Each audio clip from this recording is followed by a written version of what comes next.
of Fox Sports. We are Baltimore. We are Ohio.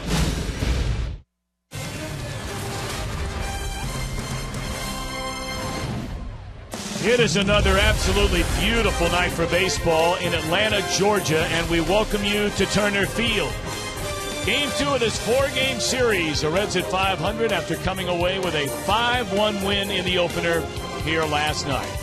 Hi again, everybody. Alongside Chris Welsh and Jim Day, I'm Tom Brenneman. Welcome, as always, to Reds baseball. We turn the page to the month of May, and during the month of April, perhaps the best rookie pitcher in all of baseball gets a start for the Reds tonight in Anthony DeSclafani. Well, you talk about a guy that has pitched well beyond any expectations the Reds may have had for him. They knew they had a nice pitcher on their hands when they acquired him last year in that Matt Latos deal from the Miami Marlins, but they had no idea that he was going to go out and really be the bellwether of what rookie pitchers are in the National League this year. 4 starts, a 1.0 earned run average, 21 strikeouts. He's got great mound presence, a repeatable delivery. I mean, this guy should be in the rotation for a long, long time, and he is certainly a welcome addition. Well, you and I had a chance to vote for the National League's Rookie of the Month, and Anthony DeSclafani has to be the front runner for that. When we come back, the Reds flexing their muscles here last night. They have the second most home runs among all teams in the National League. Jim Day has more on that. You're watching Reds baseball on Fox Sports Ohio.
Ohio. I'm Jim Day. So far this season, the Reds have scored their runs 55% of the time via the home run. They cannot continue to rely on that, but right now, riding that crest, it's our IGS bringing the energy. The Reds have 10 home runs in their last 3 games, and you have to go back to very early April of 2013. That's the most 3-game stretch since they've had since that point.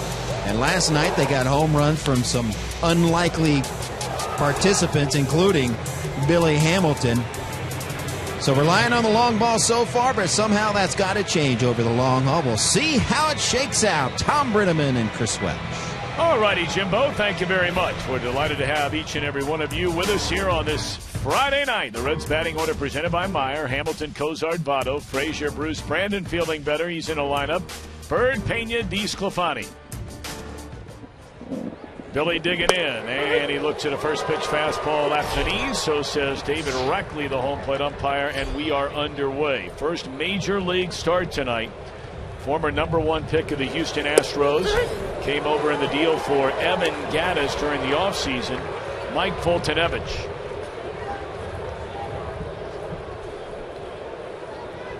Threw the ball very well despite not getting a win for their AAA team just down the road in Gwinnett. He's already lost a game this season 1-0 through a 3-hitter. Well, if their team is slumping down there, it certainly isn't because of the way he pitched. He's been always, ever since he was a first-round draft pick by the Houston Astros in 2010, a guy known for his blazing fastball. In fact, in his last game in Gwinnett, he hit 99 in the 8th inning. The question is, does he have the right zip code for his fastball? Because it can get away from you from time to time when you're that hard of a thrower. Only 23 years old. Billy fouls it out of play. 2 balls and 2 strikes. Hamilton at 217 at his second home run of the year here last night. Also reached base on a pass ball after striking out, and scored a second run in the game. 2-2 on the way. And that's laced into right center field. And right there to get it is Markakis. Hard hit ball by Billy, and he had a couple of those last night. Take a look at the Braves on defense, presented by Ford. Same outfield as last night. Kayaspo starts at third. We wondered, you may remember last night, when Chris Johnson had to leave the game after sliding into second base, thrown out trying to steal. He ended up fracturing his hand. A.J. Pierzynski, red hot at the plate, is back behind the dish tonight. Cozart at 280. 4 home runs, 10 runs batted in. 1 for 4, was on base twice, including a walk last night. This young man's rushing it up there already. His fastball 97.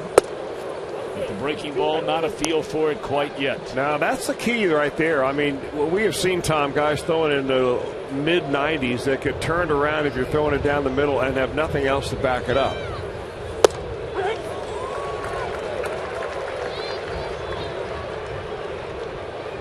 Foltynewicz appeared in 16 games out of the Astros bullpen last year, his first taste of the major leagues, and he got knocked around a little bit.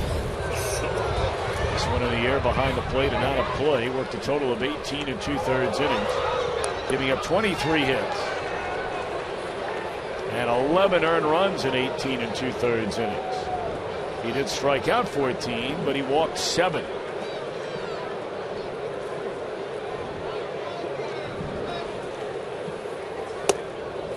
Still not a feel for that breaking ball early on tonight. 3-2. They're going to stay stubborn with it. I mean, he can't be out there and just be a one-pitch pitcher. No doubt it wasn't pretty last year when he came up in his major league debut with the Astros. That one served into short right field. It'll fall, a base hit. No justice in baseball, is there? Billy Hamilton hit his ball right on the screws. A line drive got run down in the gap by the right fielder. Little try to stay alive swing right here by Zach Cozart. And he does. Markakis is playing very deep in right field for a middle infielder hitting right-handed opposite field outfielder. And he is able to drop it right in front of him. So the Reds have a base runner with 1 out.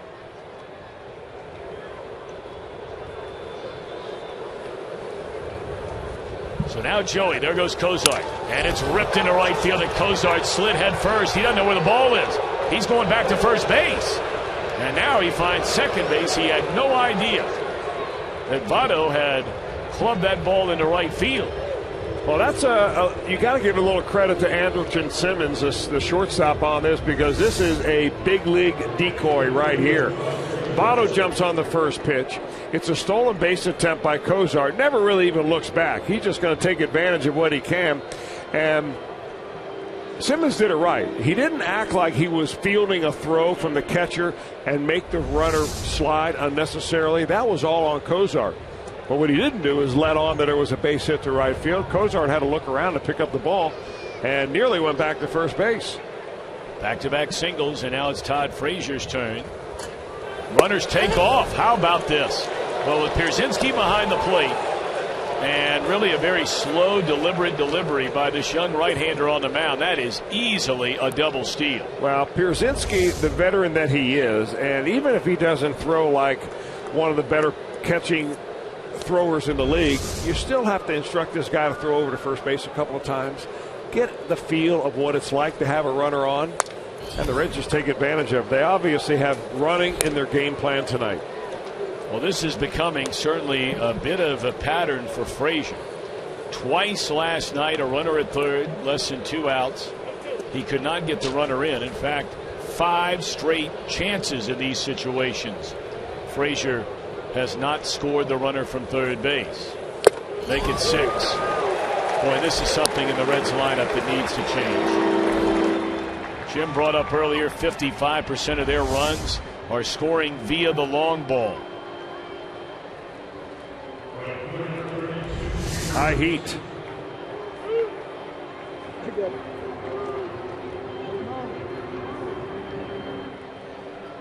So now it'll be up to right fielder Jay Bruce looking for a 2-out hit. Jay 5 home runs, 13 runs batted in. Hit the ball very hard twice last night, and really like his teammate Billy Hamilton, he just had bad luck. Hamilton robbed on a great defensive play at third and a line drive to first twice in the game. You know, the Bruce Reds line to right, line to first, line to second.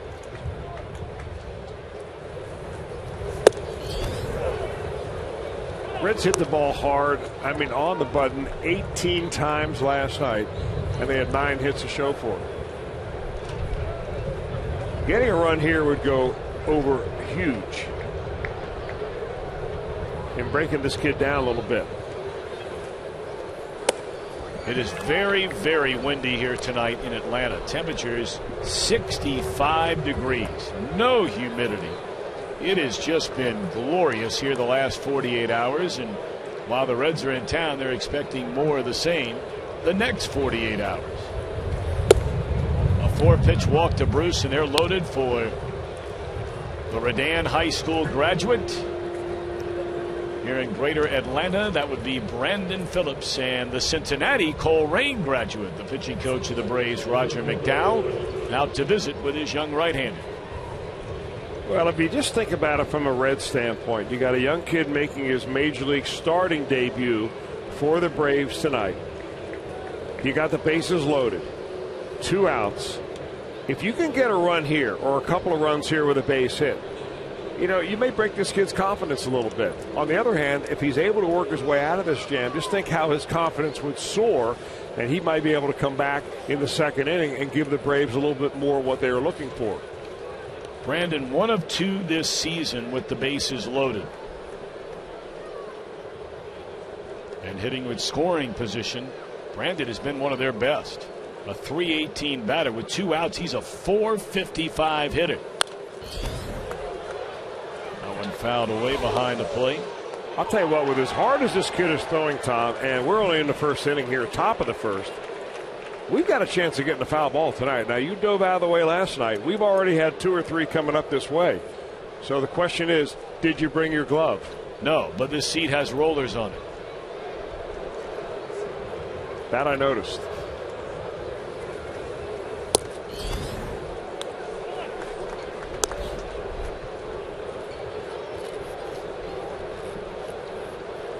Brandon was not feeling well yesterday. He was originally in the starting lineup. And then about an hour before the game, Skip Schumacher replaced him at second base. 1 ball and 1 strike on Brandon Phillips. And now 1-2.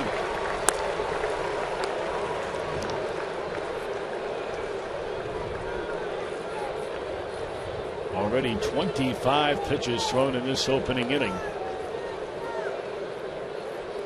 But he's ahead of Phillips in the count at 1 ball and 2 strikes. Cozart, Votto, and Bruce aboard with 2 away. Served into center field, a base hit. 2 runs will score on the 2-out, 2-strike single by Brandon Phillips. Now that's the way to start a homecoming weekend. Boy, oh boy, he protected the plate there. It was a slow breaking ball after chasing a 94-mile-an-hour fastball down. I got to figure the Braves did Brandon Phillips a huge favor right here. And Brandon just tries to stay alive, very similar to the swing that Zach Cozart had to get a base hit to start this rally.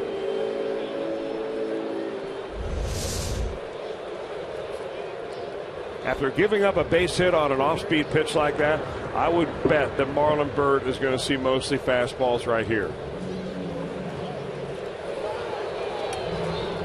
There is a throw that Fultonevich is extremely lucky that ball hit Brandon Phillips diving back into the bag, because if it doesn't, Freeman doesn't catch that ball and another run scores.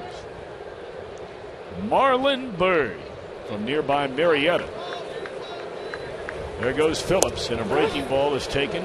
Strike 1. 3 stolen bases in the top of this first inning by the Reds. Only 1 time all year has a Red been thrown out attempting to steal. 1 time, and that was Billy Hamilton by Martin Maldonado of the Brewers. Oh my goodness. Way back into left center field, and caught in front of the wall. Wow. Marlon even shaking his head. Byrd thought he had made it a 5-0 game.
Sports Ohio, brought to you by Cincinnati USA Regional Tourism Network. Stay close to CincinnatiUSA.com. By Chevy, check out their award-winning lineup.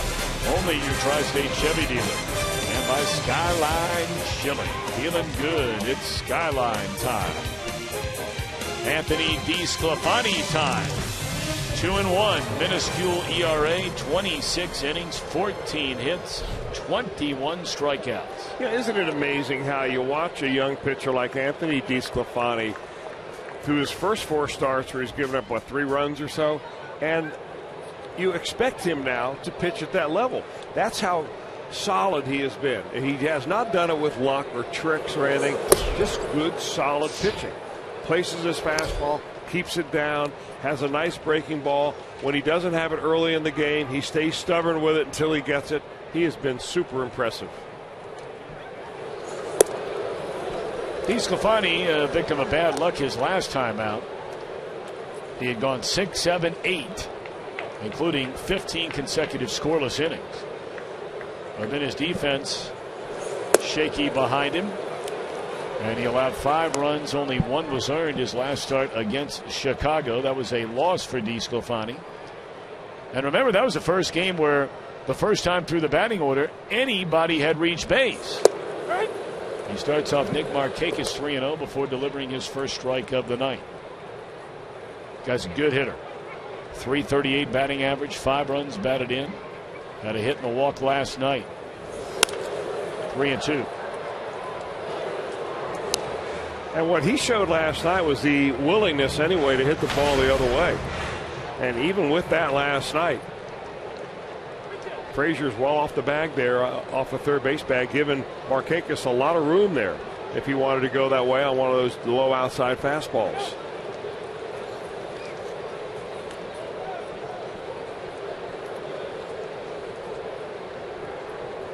Three balls and 2 strikes on Markakis.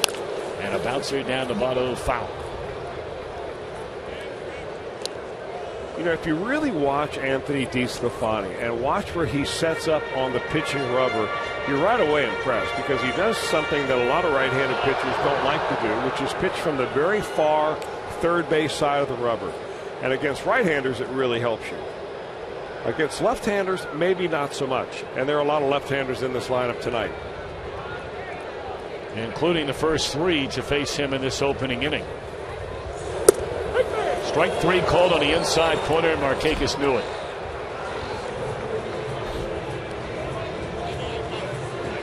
Well, the ability to throw the ball to the first base side of home plate when you're standing on the other side of the rubber is a tough thing for a lot of right-handed pitchers to do, but Anthony DeSclafani has no problem at all doing that, and he shows you with the 7th pitch of the at-bat, a called strike 3.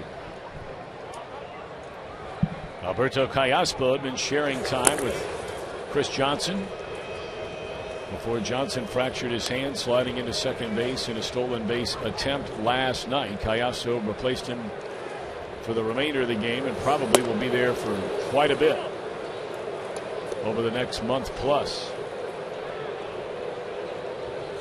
Speaking of injuries, you heard about it during the pregame show. Reds Live.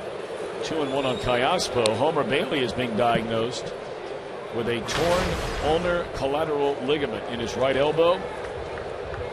He will miss the rest of this season. Line drive caught by Votto. He had to make sure with the umpire.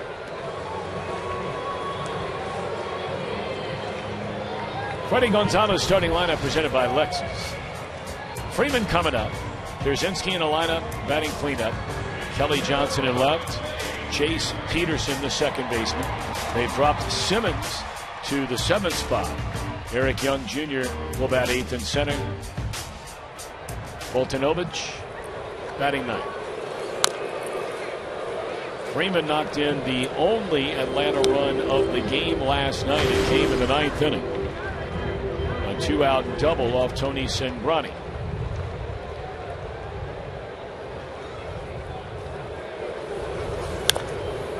Oh, 2.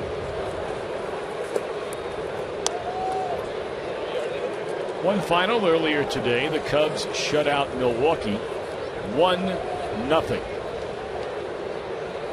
Milwaukee now 5-18 on the year, and that's all for Freeman. Good morning, good afternoon, and good night. So the rookie begins May the way he pitched in April with a perfect opening inning.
2-0 Reds early here at Turner Field in Atlanta. I'm Jim Day with April in our rearview mirror. Time to look back at 3 of the best moments of the month of April from this Reds team so far in 2015. Moment number 3, Brandon Phillips being Brandon Phillips. April 28th versus Milwaukee. Check him out. Told his dad he was going to do that one day in a game. His dad didn't believe him, and, well, he fulfilled that right there. Recording the out, April 28th. Moment number 3 of April 2015. Brandon? I have a feeling Brandon might have a few more of those moments moving forward. I know that's really going out on a limb. Already a big base hit tonight. 2 out, 2 strike, 2-run single. And the Reds lead 2-0. Pena, DeSclafani, Hamilton in the second. 2-0 on Bryant, who's done a marvelous job for a second straight year, replacing an injured Devin Mesoraco. A .310 batter. Well, this ball goes right off the face mask of the Atlanta Braves catcher. I mean, hitting nothing in between. Well, this guy truly is, this guy being A.J. Pierzynski, he truly is a medical marvel at his craft. With the first inning tonight, he has caught 15,000 career innings. It's astounding. 1,778 career games behind the plate. Only 11 catchers have caught more innings going back to the start of divisional play in 1969. And offensively, he's playing better so far this year than he has ever played in the major leagues. 3-2 to Pena. We'll do it again.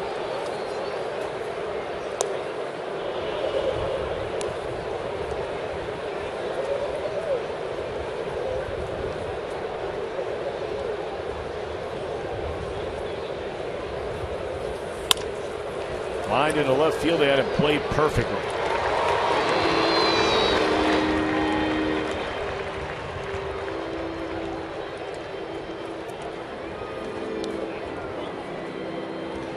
You know, that swing by Brian Pena was even a little bit better than the swing that Zach Kozar took to get it going in the right in the first inning. But the Braves had the left fielder playing shallow, ready for that. In that case, they did not have Markakis playing in that same spot in right field against a right-handed hitter. Again, it really goes to show you that if you see the charts and you want to act by those charts, you got to have the guts to do it. And you can't worry about, you know, following what you think is going to be a trend and then all of a sudden have a guy hit a ball over your head and now you look bad.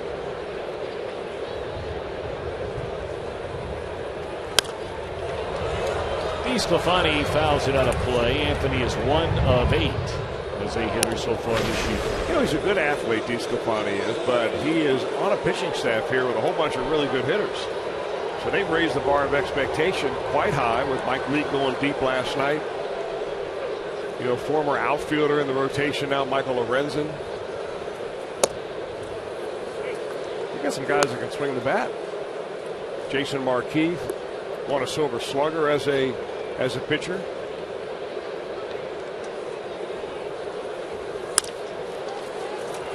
On the ground to the 2-time Gold Glove winning shortstop Simmons. We invite you to follow the Reds all season long with MLB.com at bat.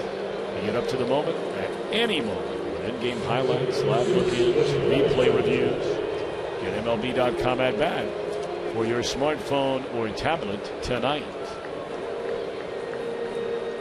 Here comes Billy for a second time. He lined out to Markakis in the opening inning.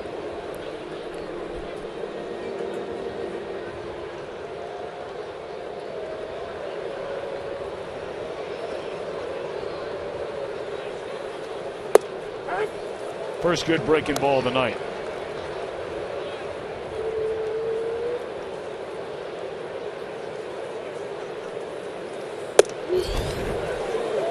Interesting splits we showed you right there. You may not have had a chance to digest those because it was rather quick, but Billy naturally a right-handed hitter and doing a lot better right-handed.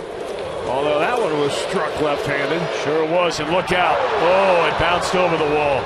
Braves caught a break there. Hamilton's already standing or running. And now at third. Man, oh man, can he move.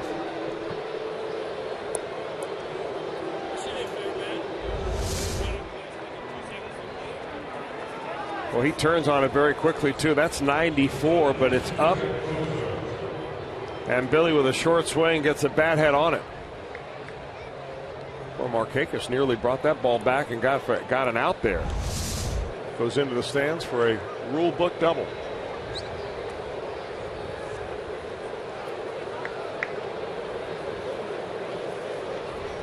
So now a chance for Kozar.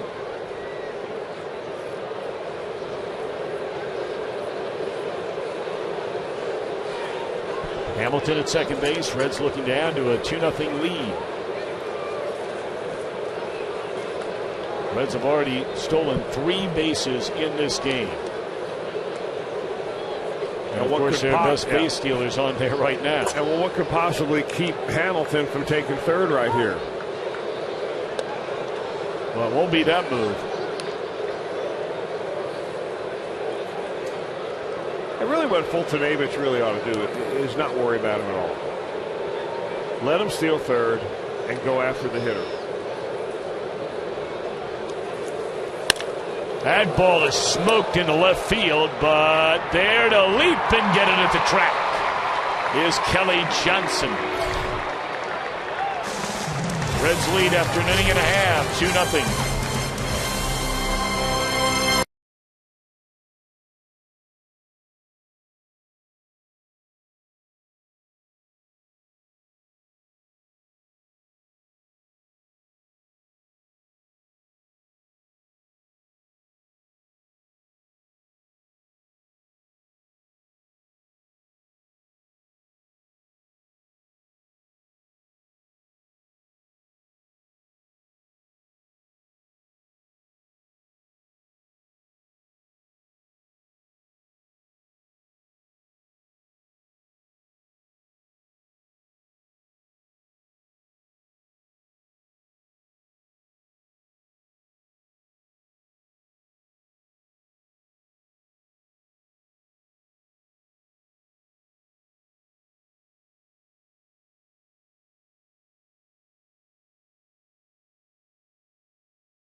By Ford.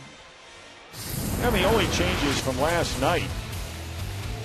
Brandon Phillips feeling better and already with a 2-run base hit in this game. And Brian Pena back behind the plate. Tucker Barnhart to catch in the last 2 games. And Tucker homered in each of the last 2 games. Here's Pierzynski. Has a major league leading 12-game hitting streak. The longest of his career is 16. I mean, look at those gaudy numbers. I mean, he's 38 years old. Who says this is a young man's game? The Florida Gator is A.J. Pierzynski. And make the hitting streak now at 13 in a row.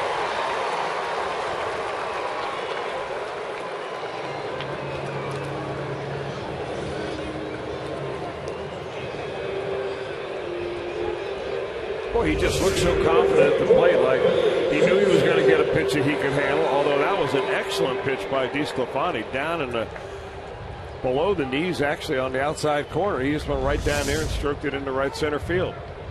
not a threat to steal. Now Kelly Johnson, and a broken bat. The head of the bat goes flying, thankfully. Foul ground in the field of play. They let it bounce to try and turn the double play, and Johnson able to leg it out. Johnson running all the way. Well, you talk about a saw job right here. I mean, he got the head out and it went down the right field line. Brandon barehands that ball from Cozart, and it's close at first, but not enough to get him. We saw Brandon Phillips pull off that exact same play, you may remember, on the just completed homestand.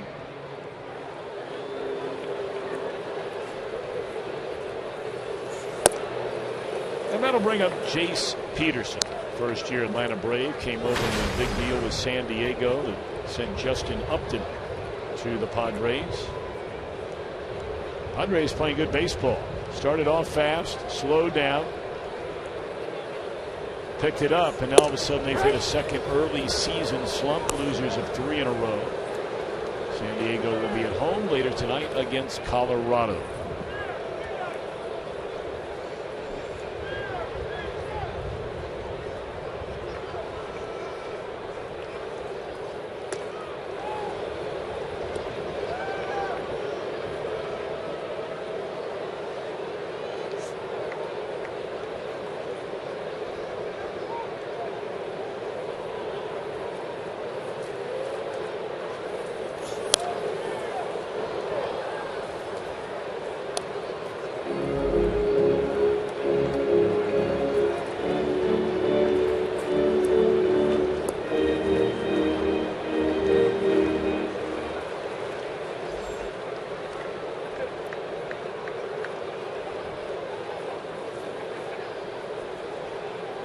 One and two on Peterson.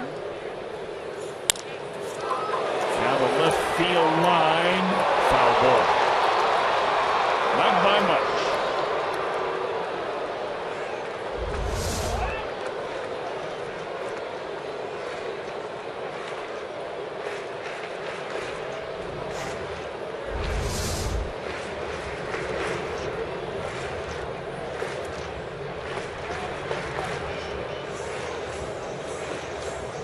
The Reds last night snapped a 3-game losing streak here in Atlanta. They still have lost 6 of their last 9 after playing very well here for a number of seasons. 1-2 pitch. And the count even to 2-2.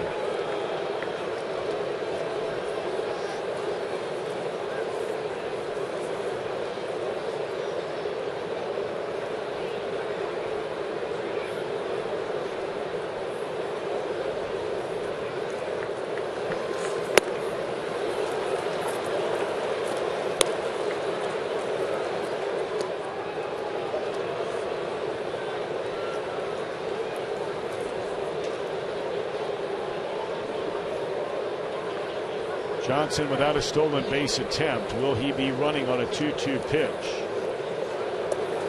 DeStefani keeping an eye on it.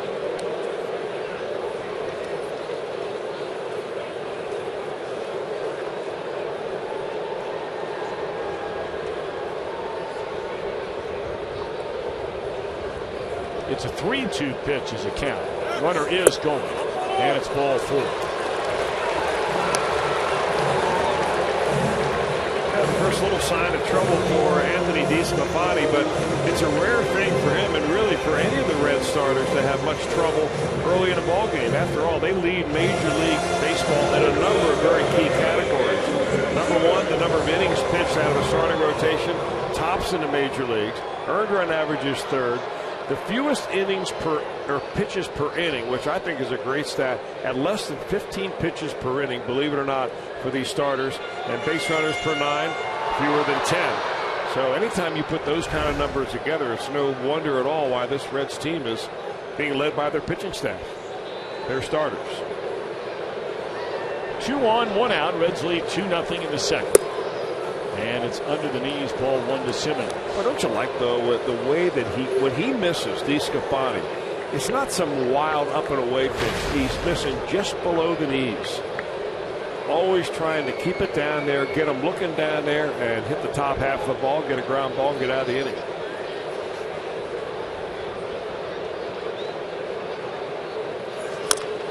Tapper down to third. Frazier will play to first. A weakly hit bouncer to the Reds' third baseman. Johnson to third, Peterson to second. Simmons bounced into a pair of double plays in the game here last night. So one more out to go to keep it a 2-0 game.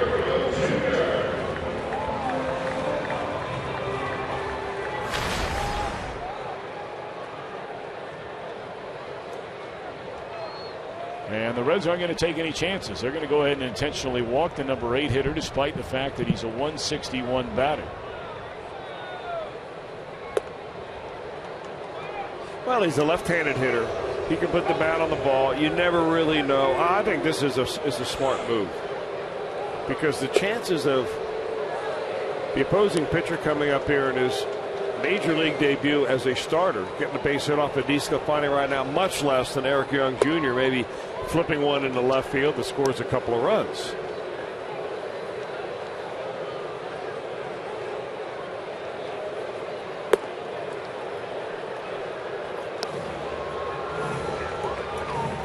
Well, there's ball 4. A reminder coming up later on Miller Time Moment will come your way, and it's brought to you by Miller Lite. So they're loaded.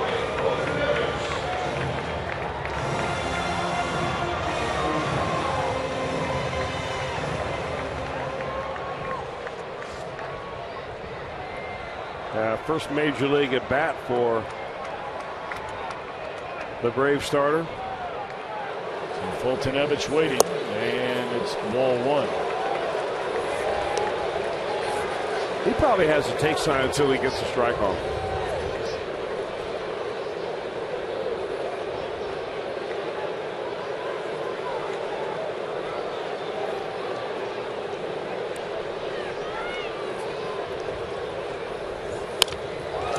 Back to the mound.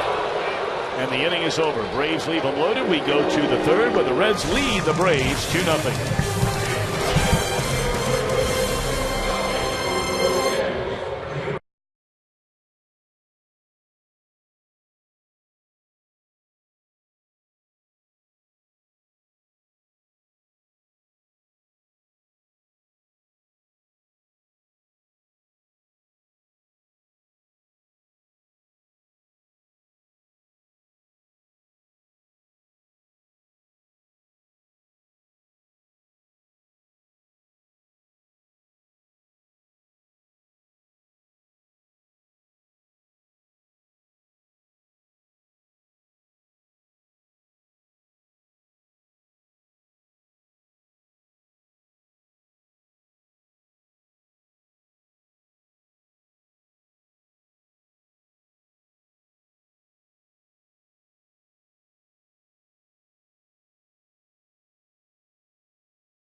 At Turner Field last year, they were swept in a 3-game series. They scored a total of 5 runs. Did not hit a home run. Well, they scored 5 in one game last night, clubbing 4 long ones. And as Chris mentioned earlier, they hit the ball very, very hard last night.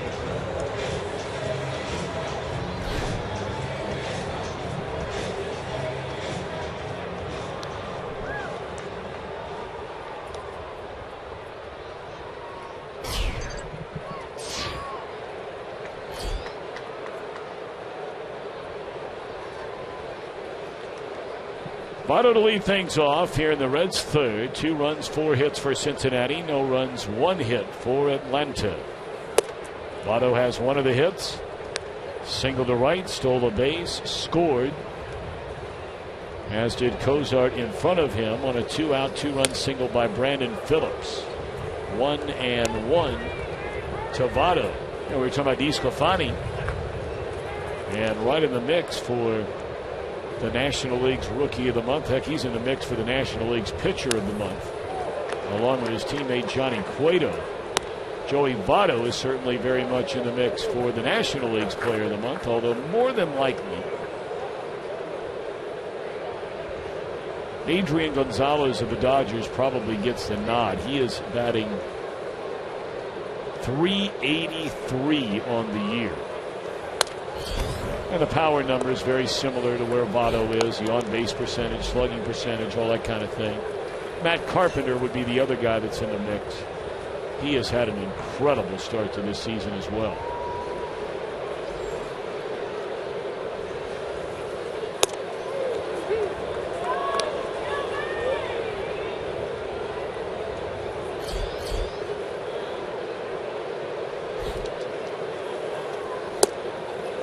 The great news, of course, for the Reds is that Votto is doing what he's doing. Having missed 100 games a season ago. And he is back to looking like the old Joey Votto so far here in 2015. And that's a walk to begin the 3rd inning. You know, the way that Votto took a swing on that second pitch strike that made the count 1 and 2, it was either a changeup or a slider that didn't really break. I mean, he had a rip at it and it fouled it straight back, but he had such a good swing at it. I think that Pierzynski at that point said, we're going to really make sure we don't give him anything good because he's right on with this guy's pitching tonight. And he turns around and walks him with 3 straight.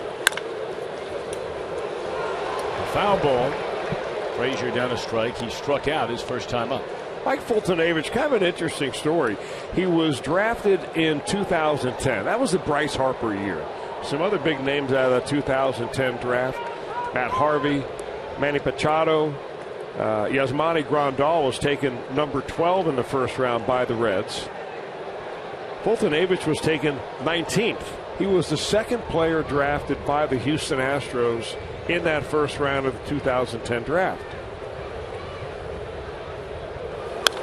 He was one of the first players taken out of high school that made the major leagues by making the major leagues last year. The other player to come out of high school out of that draft and make the major leagues was also taken by the Houston Astros, Delino DeShields Jr.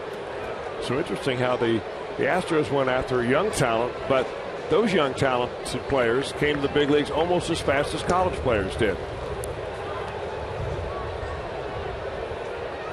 Chris Sale also in that 2010 draft. Christian Yelich. That was packed with some serious talent. I haven't bothered to take a peek ahead, but I would imagine it would be A-OK for the Redlegs if they happen to miss the turn of Mr. Sale next weekend. He is tough. Indeed he is.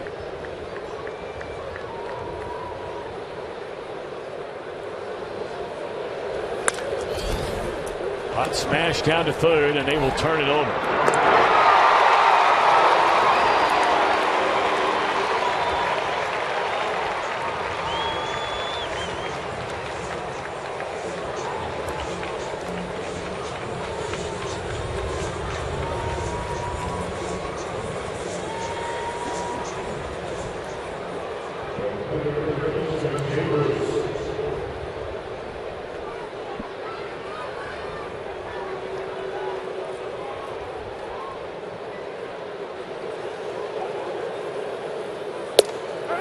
Jay Bruce looks at a strike.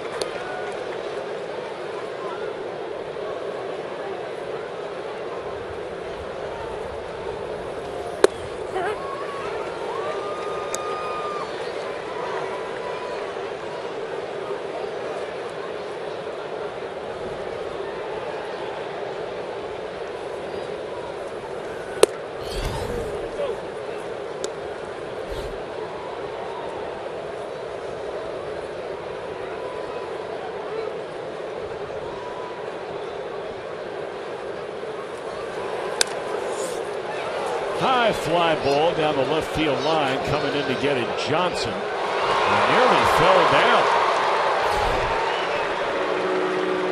Middle of the third, Reds lead 2-0.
Greatest living players in Major League Baseball history. You can vote now for Hall of Famer Johnny Bench is one of the greatest living players. Now remember, the voting ends a week from today, May the 8th. You can visit MLB.com/franchise4 to cast your ballots. Winners will be revealed during the All-Star Game in Cincinnati, July the 14th on Fox. Reds lead 2-0. Top of the order for Atlanta. Against Markakis is Anthony DeSclafani, and it's in there a strike.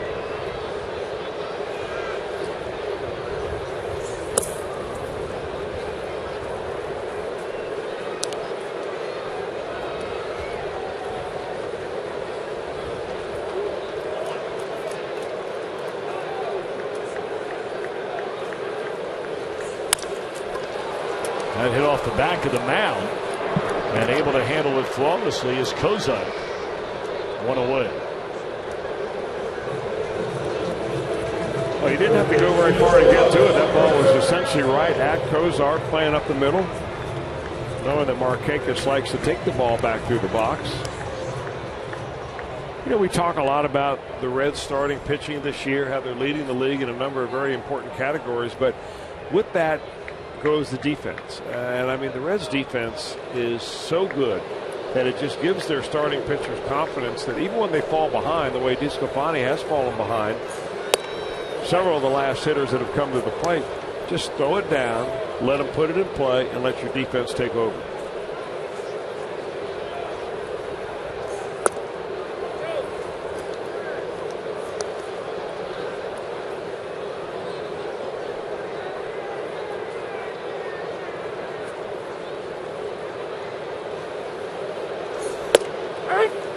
Two and one on Alberto Callaspo. You know, one of the indicators we talked about bragging about the Reds starting pitching was the fewest pitches per inning. And at top of that list is Anthony DeSclafani, which means he's the most efficient pitcher so far in all of Major League Baseball. I mean, 13 pitches per inning, average. That's really unbelievable. And of course, no sooner do we talk about it than he walks about it. DeSclafani had walked only 6 batters in his first 26 innings. He's walked 3 here tonight, one of them intentional. I mean, at 13.2 pitches per inning, if you have, say, 3 innings a game, if you throw an 8 or 9 inning game and you have 3 innings a game of 13 pitches, You feel great about that, but that's what he's averaging. Pretty impressive. He struck out Freddie Freeman on 3 pitches his first time up. Ball 1 here. Yeah, he got ahead of him with fastballs and put him away with a really good changeup. Freeman had no idea that was coming. Now he's had a chance to take a look at him. High fly ball in the straightaway center. The wind pushing it a bit into right center. Billy now finding it. And that's out number 2. You know, we were talking about Chris Sale a moment ago, the ace of the White Sox. He had the worst game of his major league career last night. 3 innings, gave up 9 hits and 8 runs in a game against Minnesota. He was unbeaten until last night. Don't know if the White Sox have an off day next Thursday. If they do, the Reds might miss him. I think Shelby Miller was unbeaten until last night. Yes, he was. It's a bad night for undefeated pitchers. It's bound to happen sooner or later.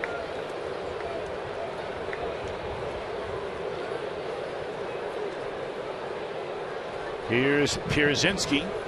He extended his hitting streak to 13 in a row with a single into right center field in the 2nd inning. First Brave to hit over 400 in the season's first month since the great Chipper Jones. Well, he missed that ball by 1.5 feet.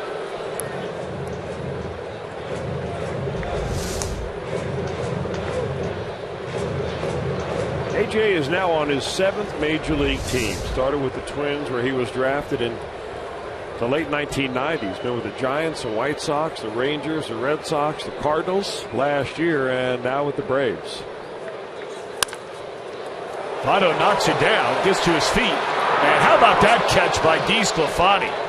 Well, it's nicely done on both ends by Votto just to get a glove on it, and then the feed to DeSclafani.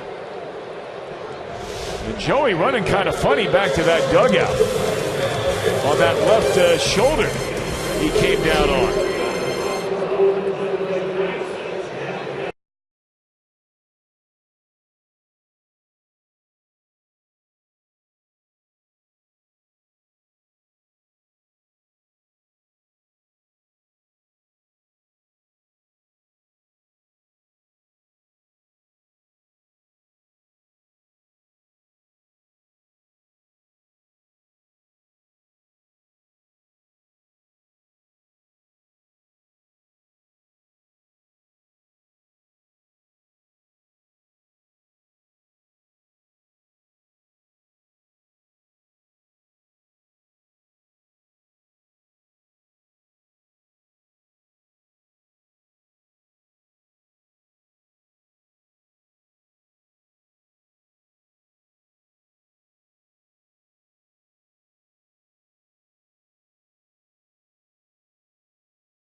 Fox Sports 1 continues a doubleheader at 3:30 Eastern. The Angels in San Francisco. 7 o'clock right here. Reds and the Braves. Coverage begins at 3:30 Eastern on your home for baseball every Saturday. Fox Sports 1 and streaming live on Fox Sports Go. So again, please remember, tomorrow night, go to Fox Sports 1 for the Reds and Braves. When Joey Votto came off the field, he sprinted right into the dugout and straight into the clubhouse, and you were thinking, oh man, because he was holding that left arm straight down as he went into the dugout. And then just a moment ago, he came back out, and hopefully he's okay. Here's Brandon. He knocked in the game's 2 runs with a 2-strike, 2-out, 2-run single to center field, and then stole a base in the opening inning.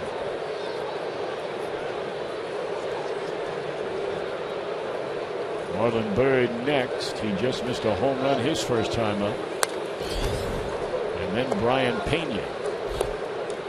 I'll tell you, for a guy that is throwing 96 miles an hour, look how aggressive the Reds are swinging at the ball. I mean, they're seeing the ball. You can tell by the way hitters swing and the way they take pitches whether they're seeing it or not. This kid gets it up there in a hurry, but evidently they can track it. And Brandon appears to be A-OK back in that lineup tonight. He's digging hard. 2 for 2. Another breaking ball. He had that breaking ball that he filtered out into center field for a base hit. And that's almost the same pitch in a very similar count. I'm just stunned that. Well, I'm sure A.J. Pierzynski is calling the pitches back there, and I'm not a guy that I should be second guessing Pierzynski, but man, oh man, I'm seeing what I'm seeing here.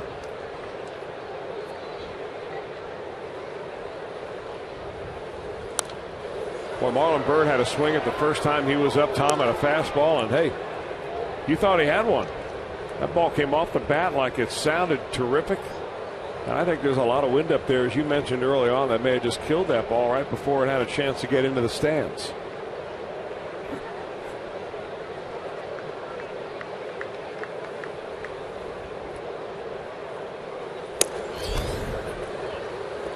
Pierzynski, you may remember, came up originally with Minnesota. He has always been a good hitter.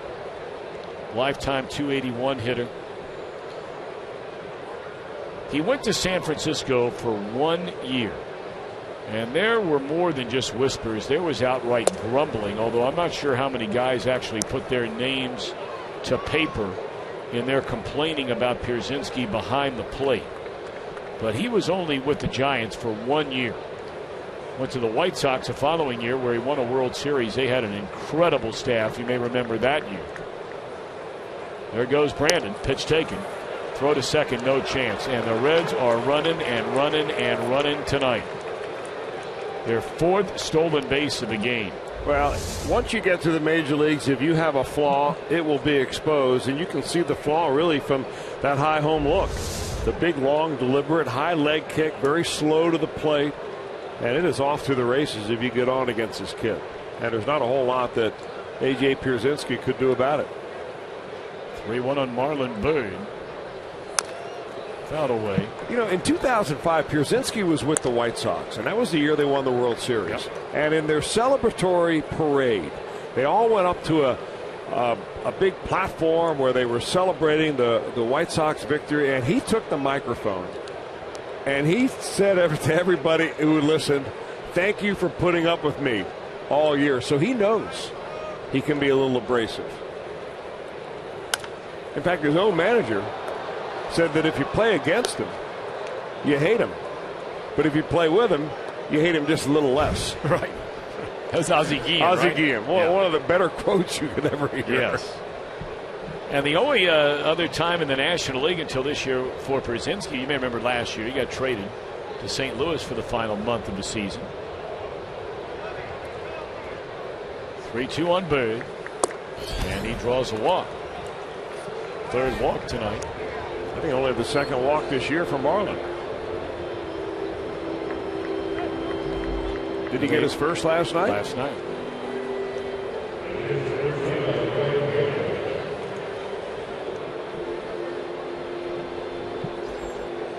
Runners at first and second, none out.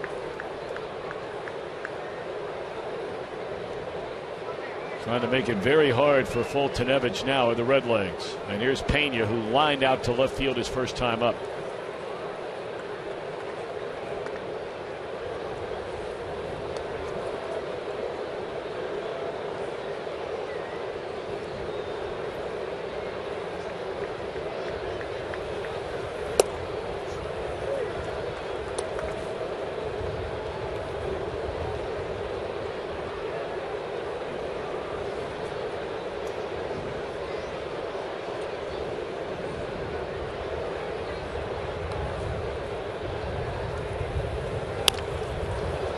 Straight away center field. Phillips bluffs a tag. 1 out.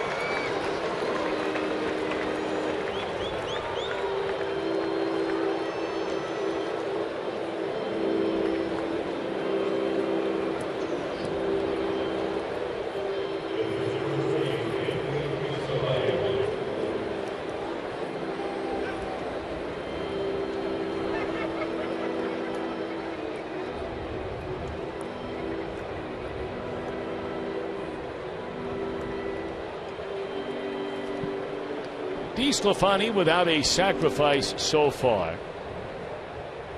He grounded out to the shortstop with the bases empty his first time up. He already squares around, and it clanks off the glove of Pierzynski, so the runners will advance. Yeah, I wonder if that was one of those situations where you have the bat out there on the same plane as the pitch, and then you pull the bat back and the catcher just misses it. Oh, no, it wasn't even close to that. I just think he just took his eye off of it. So now DeSclafani with a chance to drive in a run.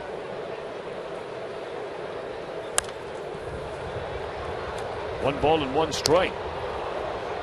Hey, one thing about the fastball of Foltynewicz, it is not up around the 96 mark anymore. No, he's thrown a couple around 92, 93, one at 91 in this inning.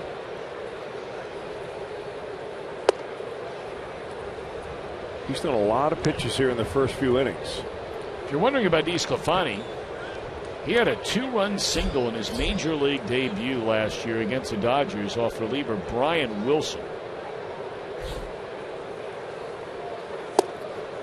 2-2 to count. It's interesting to note that by doing so and winning in his major league debut, one of only 6 pitchers ever since, well, at least since 1914,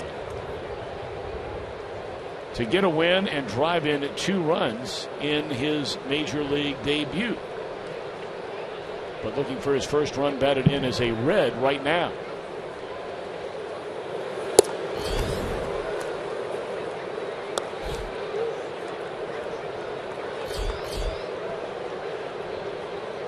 Billy waits in the on-deck circle. Already the 5th full count to a Reds batter tonight.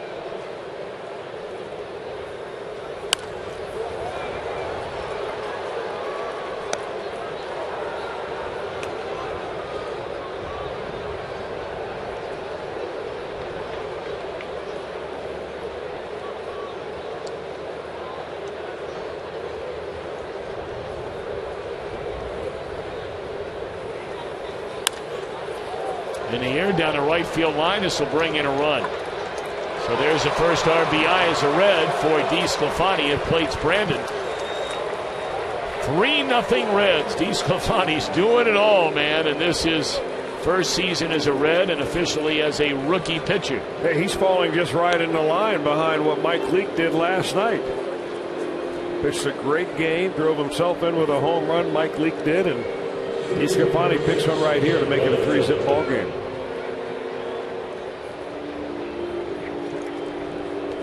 You know, speaking of Mike Leake last night, we received an interesting piece of information from our good friend Mitch Smith earlier today.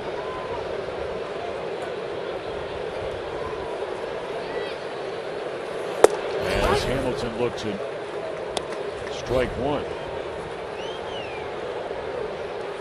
League pitching 8 scoreless innings in which he allowed only 2 hits and hit a home run. Since 1900, only one other Red starting pitcher has hit a home run, allowed no runs, and surrendered fewer than 3 hits to earn a win. That was in 1969. Tony Cloninger did it. To the right side, and Hamilton thrown out to end the inning, but a scoring inning for the Reds as they take advantage of a pass ball against A.J. Pierzynski. 3-0 after 3.5.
Our T-Mobile game changer has to do with the guy that not only played Major League Baseball but played in the NFL, Deion Sanders.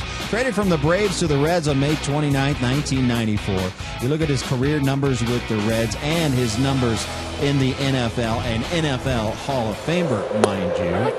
And Tom and Chris, it would be interesting to see Deion in his prime, a race with that guy right there. Home plate to third or first base to home, one of those. Who you got? Boy, that is a tough call. That is a really, really tough call. What about you, Jim? I mean, who would you take? Ooh, I'm not sure I've ever seen a faster athlete than Deion Sanders. It would be really, really close. And to put Billy Hamilton in that sentence is really saying something. We're talking about world-class speed. Yeah, if I'm not mistaken, Deion at one time, I'm sure it's not true any longer because they're just getting bigger and stronger and faster. At one time held the all-time record for the fastest 40-yard dash at the NFL Combine. I know I saw him go from first to third on a ground ball back to the pitcher before. That was pretty good. That's really good. When you're talking about guys that are so close in speed like that, it's who gets out of the gate the quickest, period. Because they're both blazing fast runners. Billy's going to have to run to get this one. And does he do it? You better believe it. We were talking before the game, man. This guy should have won a Gold Glove as a rookie last year. And he is going to be right in the hunt for it this year. He is something else. Well, that's two back-to-back defensive plays by the Reds. Last inning to end the inning by Joey Votto, and this one run down by the speedster we were just talking about. Boy, he loves it, too. He comes up with a big smile on his face after that. So does Disco.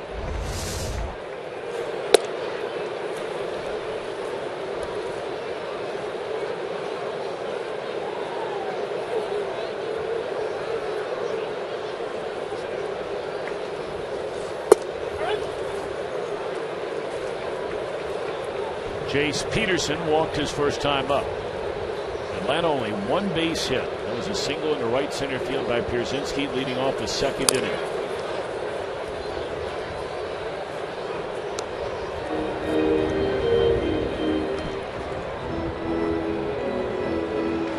Pirates and the Cardinals are underway in St. Louis, scoreless in the bottom of the second inning. Told you the Cubbies earlier today got their first really superb effort from their high-priced free agent left-hander John Lester in a 1-0 win. And gone swinging Peterson for the second out of the inning.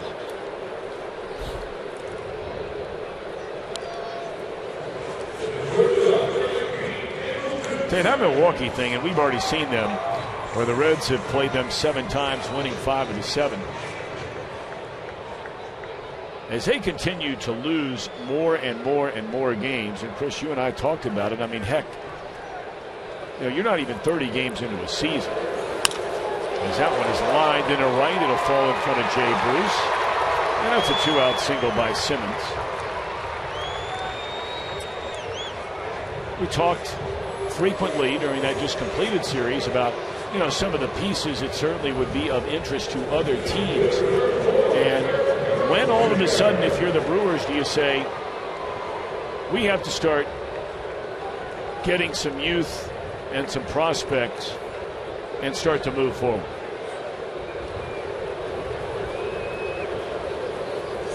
Because I would imagine, depending on how far you want to go down that road now, are you willing to move Ryan Braun? Are you willing to move Carlos Gomez? I mean, that would be a complete overhaul as a franchise. But man, 5 wins against 18 losses. And believe me, we've all been there. It's not picking on them. It's just a question that I'm sure their general manager, Doug Melvin, is flirting around with even now. Well, I think the question also should be is, when do you want to start moving them? Why wait right up until the trade deadline when the team that is trading with you will only get the services for that player from really August 1st on, the last 2 months of the year? I mean, if there's a team out there that needs a third baseman, I'm just picking Aramis Ramirez out of a hat here, but let's just say that he would be a guy that somebody, and you've got a third baseman that was injured somewhere. Why not trade for him in May instead of, you know, the late July? And, you know, those are probably the things that they're wrestling with. You know, you've got to call on your fan base to be patient. Very much like the way the Braves are calling on their fan base here to be patient. They're saying, hey, we got a new stadium coming for you in 2017. In the meantime, we're going to try to be good, but when we get there, we're really going to be good. And that's what our plan is. Joey tried to fool the umpire into that being a fair ball. Even though Joey's feet were in play and inbounds in fair territory on the bag, since the ball was in foul territory, it's a foul ball. And Jerry Lane got around too long to get fooled on that one.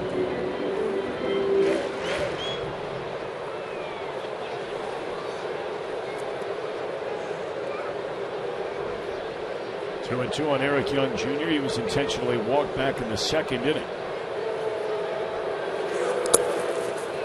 Pena able to knock it down. Couldn't find it initially. 3-2 the count.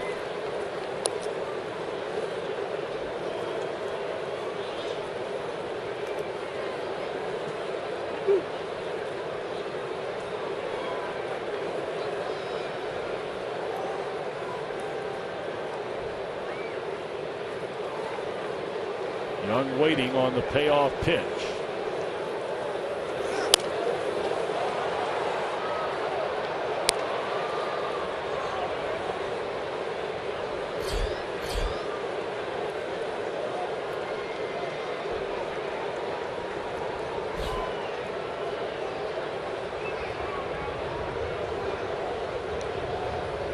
Three balls, two strikes. It's 4 walks tonight for DeSclafani. He had walked, as we mentioned earlier, a total of 6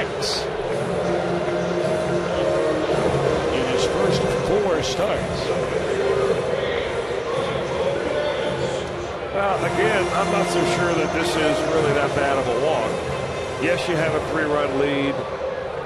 You'd love to have the pitcher leading the inning off, but here you are down the number 9 spot, so you can kind of get it back together and face the pitcher right here and get out of the inning. This baby's going to the wall, and it's a 3-2 game. Wow.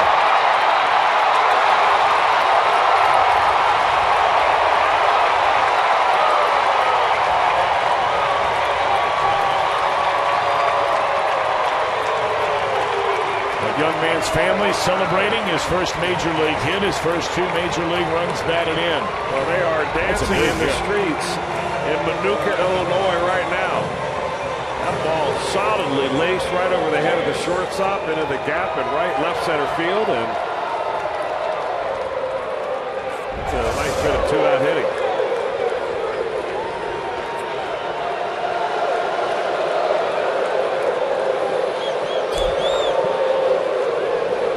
So all of a sudden, the Reds, who seem to be in total control of this game. And DeSclafani retired the first 2 batters in the inning. It allows a 2-out single, but that walk by Young. Guy's hit 160.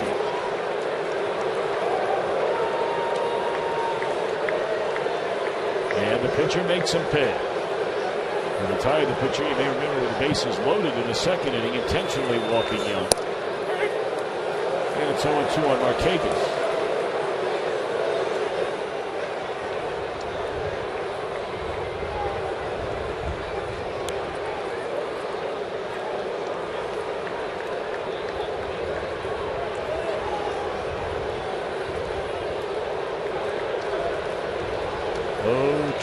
Delivery, and here it comes.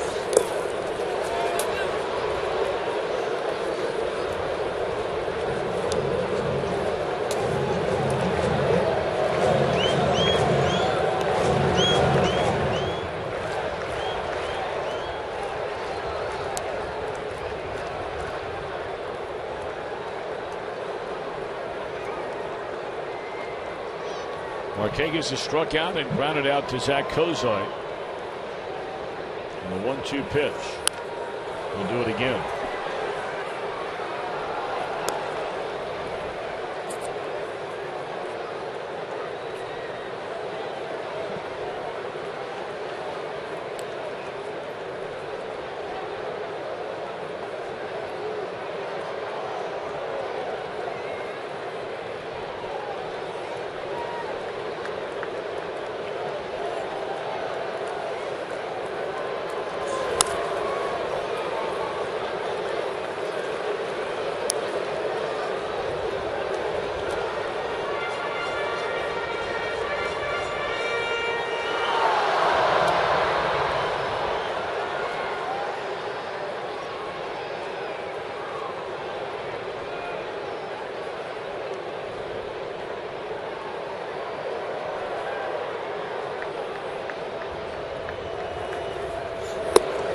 Inning over on the strikeout. But 3 in a row reach after 2 were out. And the Braves within a run. Reds in front 3-2.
Day. We are looking back at the 3 top moments of April so far in 2015. We showed you number 3, now time for number 2. Reds have been playing long ball this year. How about April 21st at Milwaukee? Reds hit not 1, but 2 grand slams in the same game. Only the 4th time in team history. And you think about the long history of the Reds, and that's only the 4th time it's happened. Todd Frazier provided the grand salami and the vintage Frazier celebration. What will be moment number 1? Stay tuned for that. All right, Jimbo. Well, we have a ball game all of a sudden. Reds are up 3-0. Not that that's a blowout by any means, but Atlanta getting a 2-out, 2-run single from their pitcher. Foltynewicz, his first major league hit, a 2-run double. And now the Reds have work to do. I mean, they've hit the ball very hard against this Atlanta right-hander tonight. Kozart started the scoring in the first. He had a single to right. Votto singled. And then Phillips knocked them both in with a 2-out, 2-run single to center. Reds scored again in the 4th inning on a sac fly RBI from DeSclafani, plating Brandon Phillips. Short right center. This has a chance. What a play made by Jace Peterson, the second baseman. What a play.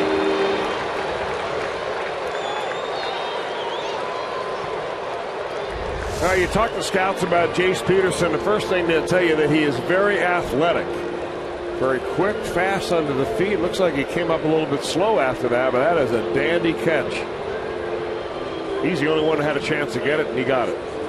It landed awkwardly on his side, twisting towards the backside. Well, we have seen in 2 games a whole bunch of really good defensive plays. Votto laces one into center field. Ho hum. 2 hits and a walk for Joey tonight. There they go, trying to fool him again. Yeah, first pitch breaking ball.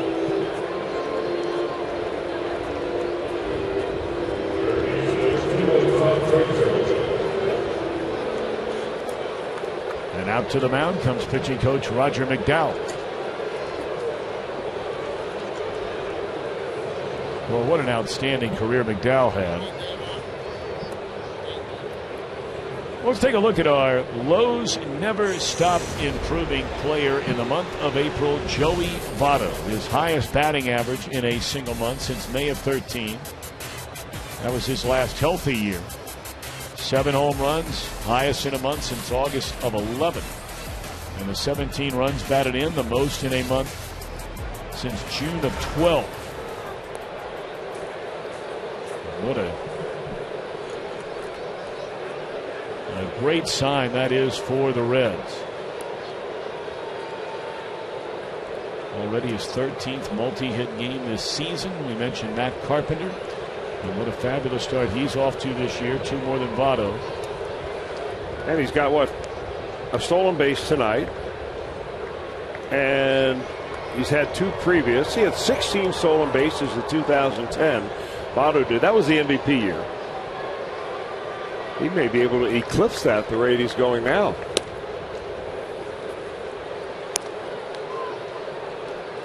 A couple things working right here for the Reds. Number one, they've been able to run at will on the pitcher. Number two, he's got to be getting in his head. He just had a mound visit by his pitching coach, and you wonder what that was about.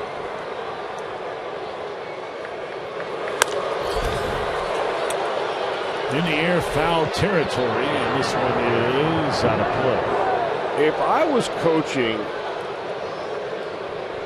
this young right-hander right now, I have no idea what he was told, but I would say, throw over a couple of times, nice and easy. You're not going to pick Joey Votto off, but don't worry about him one bit. Once you decide that you're going to deliver to the plate, you deliver to the plate with 100% concentration on that catcher.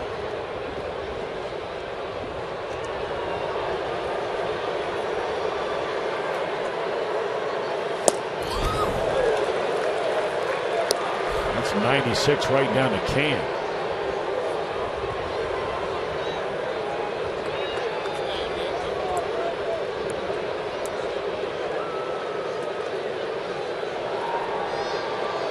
Frazier over 2 is struck out and bounced into a double play. There goes Votto. Pitch taken. And another stolen base for the Reds. That's 5 of them in this game. 2 for Votto. And as Chris mentioned, he now has 4 on the year. He's going to have to get one of those old hand protectors, Votto is, if he's going to be a base stealing expert like that.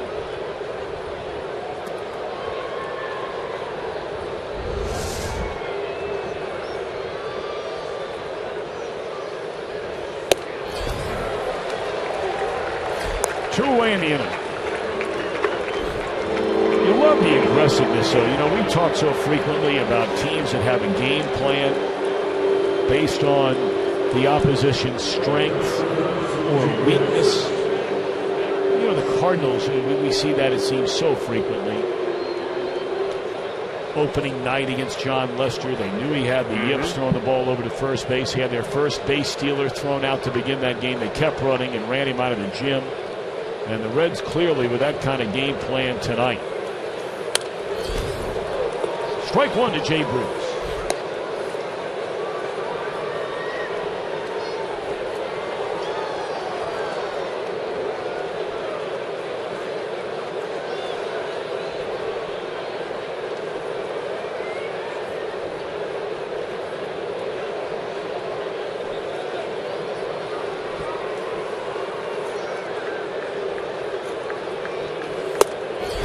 Chase that one up around his neck.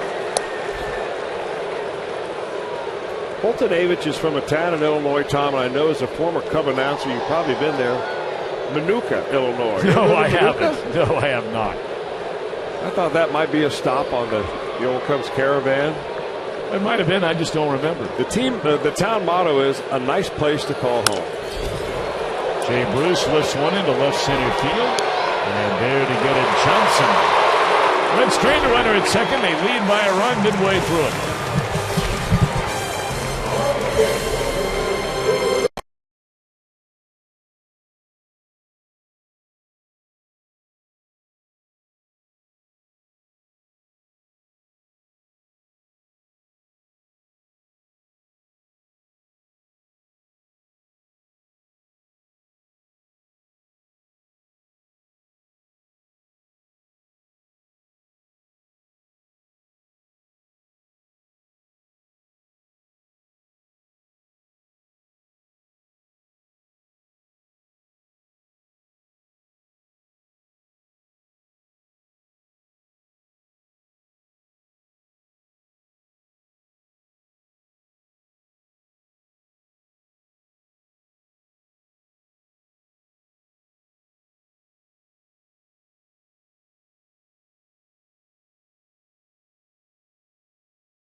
Reds will be back home against the Giants May the 14th through the 17th. That's presented by Congrad. Take advantage of the Reds 4 for $48 ticket offer. You get 4 tickets, 4 Reds hats, $48, 381 REDS. That'll be a big weekend. The Braves will be in for 3 on that next homestand, followed by the defending champions of baseball, the San Francisco Giants. All right, it's a big inning now for young Mr. Anthony DeStefano. We had a 3-0 lead. They whittled it down to 3-2, and that's where we stand. 2, 3, and 4 in the Atlanta batting order here in the 5th. Line into center, but Hamilton there.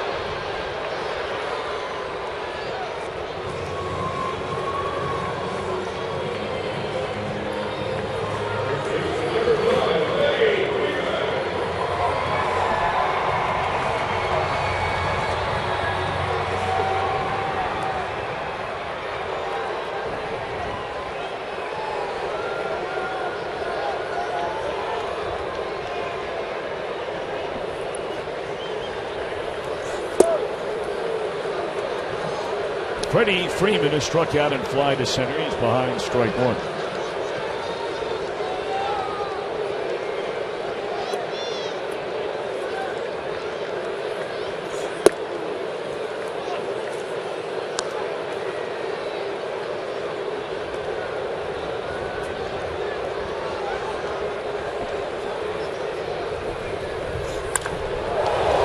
Oh my goodness.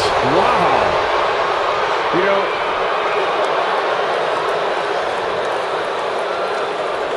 he had a really good swing his last time up and hit a fly ball. It was a medium depth fly ball to center field.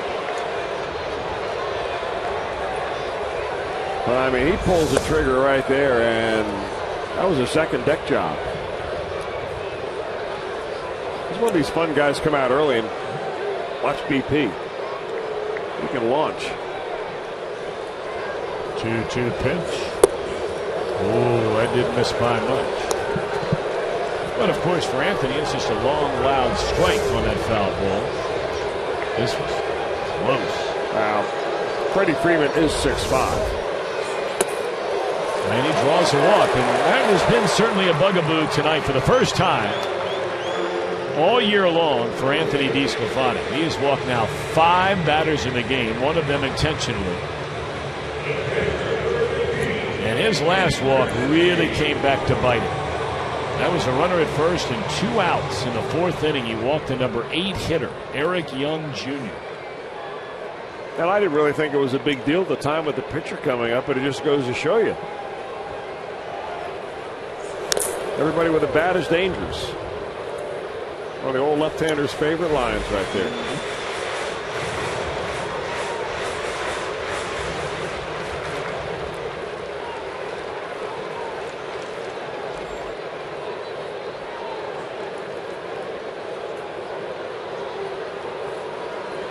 Pierzynski behind 0-2.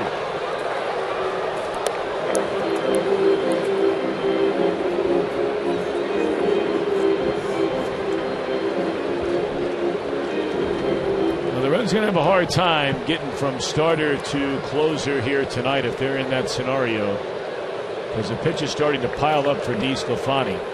He's at 82 with 1 out here in the 5th. And the Reds are still in search of somebody, anybody, to bridge that gap. They were so fortunate to have Jonathan Broxton around the last couple of years, but not anymore.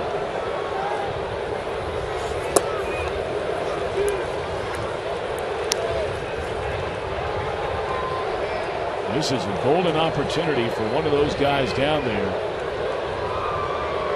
to take it and run. Who will it be?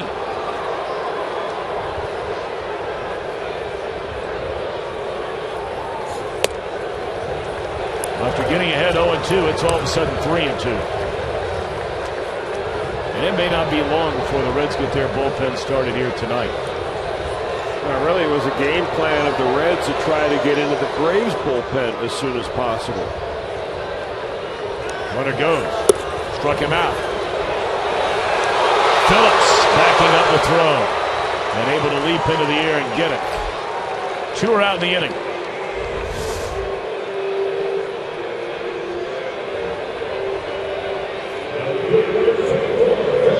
Not only does Phillips catch it, but he runs, not showing the baseball to the runner, hoping that he doesn't realize where the ball is and tries to go off the third base.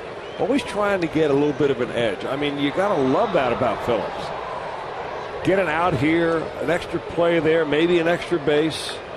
Maybe you only get a decoy that works once a month, but if it works, you get 1 extra out of it. Now Kelly Johnson. That's a tying run out there at second base. Johnson has bounced into a fielder's choice on a grounder to Kozar. And then he hit a rocket to straightaway center field. Billy Hamilton made a terrific play, racing back to the warning track to haul it in. The 0-1 pitch. And the Braves have taken the lead.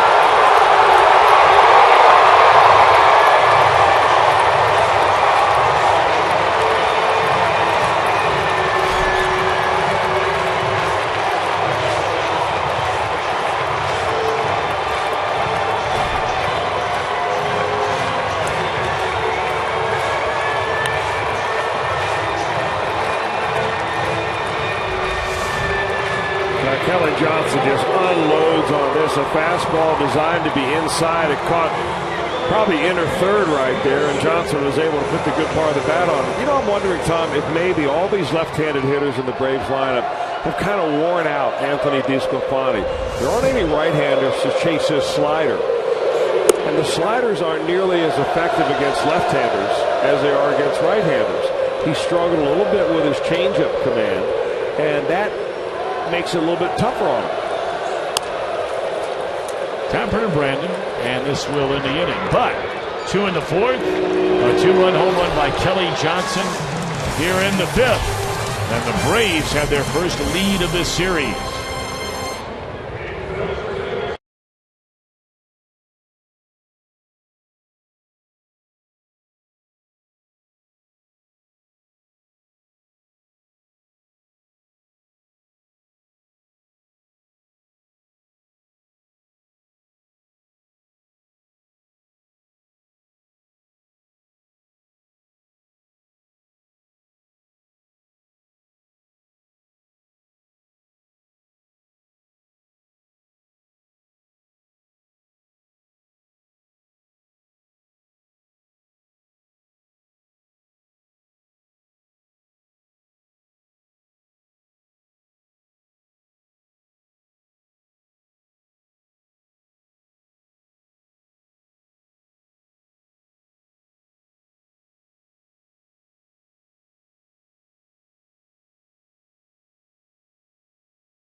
Reds baseball on Fox Sports Ohio, brought to you by Meyer. By your local Ford dealer, Ford Go Further. And by Cincinnati Children's, ranking 3rd in the country on the U.S. News and World Report's Best Children's Hospitals in America.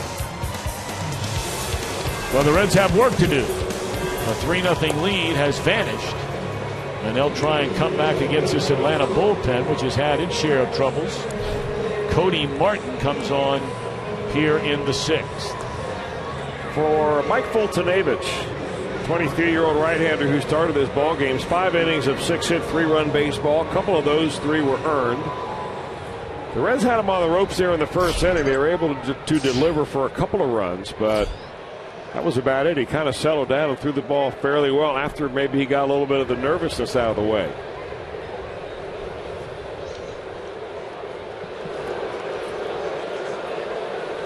Brandon Phillips to lead things off, 2 for 2 in the game.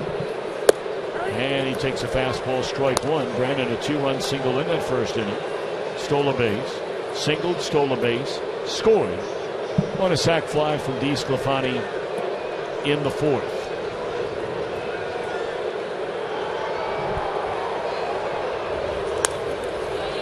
And a good rip at that breaking ball. And it's 0-2 on Brandon Phillips. Marlon Byrd to follow, and then Brian Pena. DeSclafani's spot is due up 4th here in the 6th inning. And the Reds have action in their bullpen for the first time tonight.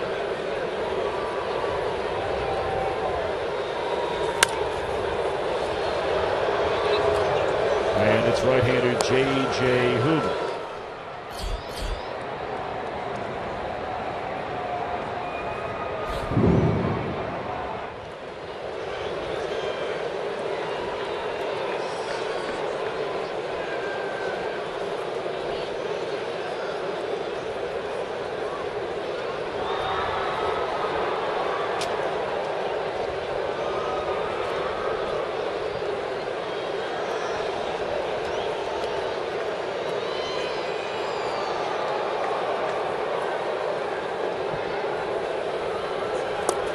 Breaking ball swung on and missed, and that's all for Brandon.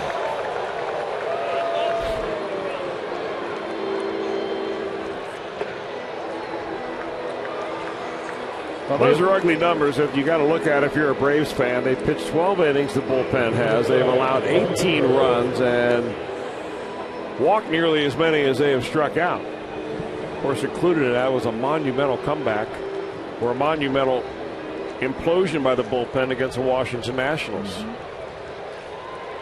That was a game on Tuesday of this week where the Braves had a 9-1 lead, a 10-2 lead, and lost the game.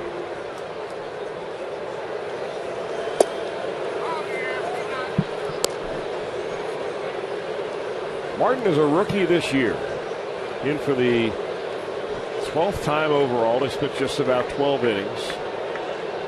Giving up a couple of home runs in those 12 innings. That ball stung off the bat of Bird. And boy, the Reds keep hitting a lot of balls right on the nose, but right at them. Well, coming up tonight and after every Reds game here on Fox Sports Ohio, please stick around for Reds Live. It's brought to you by Performance Kings Honda. Jim Day, Brian Giesenslag, Jeff Pecoro, Chris Welsh, all hands on deck tonight.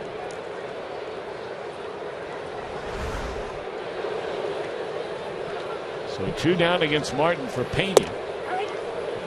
And already a pinch hitter stands in the on-deck circle. It appears that DeSclafani's night is over. Brennan Bosch, helmet on, bat in hand.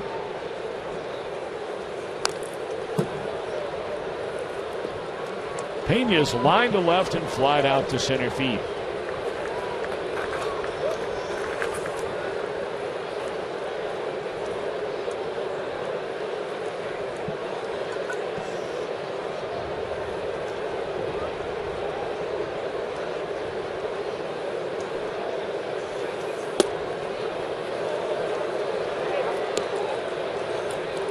You go back to Fultonavich, and as you mentioned earlier, Chris, he was a pitcher drafted in the first round out of high school. Right. He's younger than Michael Lorenzen. And a similar like start. 5 innings, 3 runs. As Lorenzen had. Now this was not Fultonevich's major league debut, but it was his major league debut as a starting pitcher. Well, by the time he was 22, since he signed out of high school, he had over 450 innings pitched in the minor leagues. So some guys get that experience in college, others decide to sign out of high school. And when you're a first-round draft pick, and really, the way things are going nowadays, you see more and more college pitchers picked in the first round than you do high school pitchers. So if you're a rare high school pitcher picked in the first round, somebody thinks you are really worth it. And you get the money and a signing bonus to prove that, and sometimes you'll just be convinced to forego a college scholarship and sign right then and there. Oh my goodness, Pena cannot believe it. Now Martin wanted the 2 pitches before that for strike 3. And perhaps David Rackley a makeup call as he rings up Pena on a pitch that appeared to be ball 4.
Ticket offer May the 14th through the 17th. Thanks to Reach Family Magazine. $48. You get the 4 tickets and 4 Reds hats. Call 513-381-REDS or visit Reds.com/4448.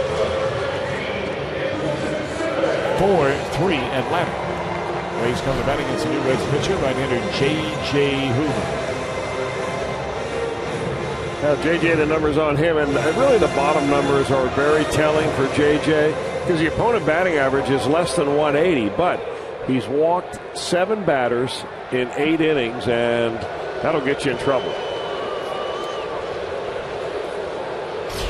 Simmons to lead things off. First pitch breaking ball, a little dandy in there, strike 1. I remember also JJ, former Atlanta Brave.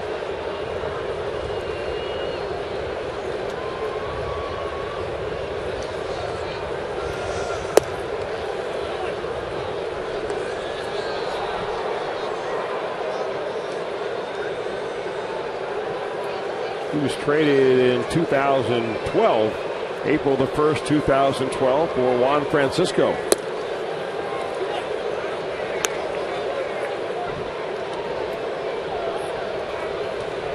And if you believe what you hear around the Braves, I mean, this is going back a few years when that trade was made. The Braves really wanted Todd Frazier. They wanted to know what the Brits thought of Todd Frazier back in those days, and they weren't about to give him up. JJ throws out Simmons to start the 6th inning.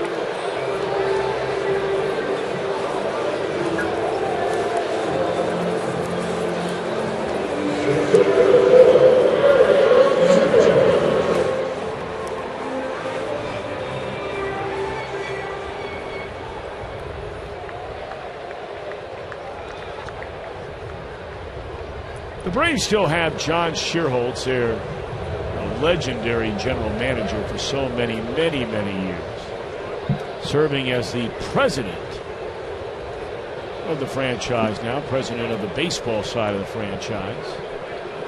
You know, one of his underlings for many years was Frank Wren, as that one is whacked in the right field, a base hit by Eric Young Jr.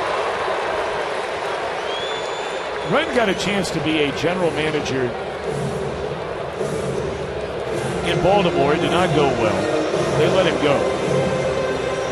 Shearholtz assumed the role of president of the entire franchise and brought in another general manager who had made a name for himself for a long time in Cleveland, John Hart.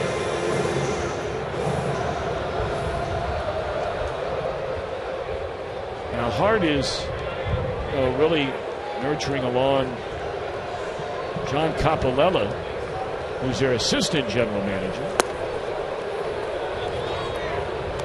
He's a young man that was very highly thought of and was, very involved in everything for many years in the Braves baseball operations, and then seemed to be pushed to the side a little bit when Frank Wren came in. And now they're giving him a chance to,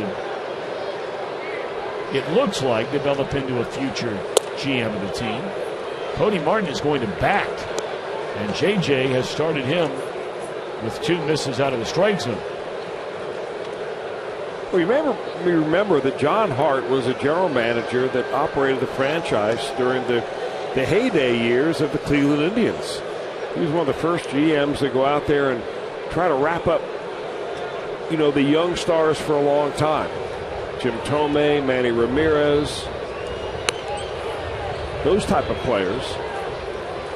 Before that they were closing in on free agency, something that you see nowadays all the time. When you think about those Cleveland teams in the 90s, and some of the players, they were running out there day in and day out. Boy, what a scary club that was. Otto looks at second, he'll play to first. I mean, you just mentioned a couple of those guys, but, they had Roberto Alomar, Hall of Famer. They had Kenny Lofton, the best leadoff hitter in the league for probably 10 or 12 years. They had Omar Vizquel at shortstop. Sandy Alomar behind the plate. Man, they can mash. And, of course, Atlanta would beat one of those Cleveland teams in the 1995 World Series. The Florida Marlins would also beat the Indians in the World Series.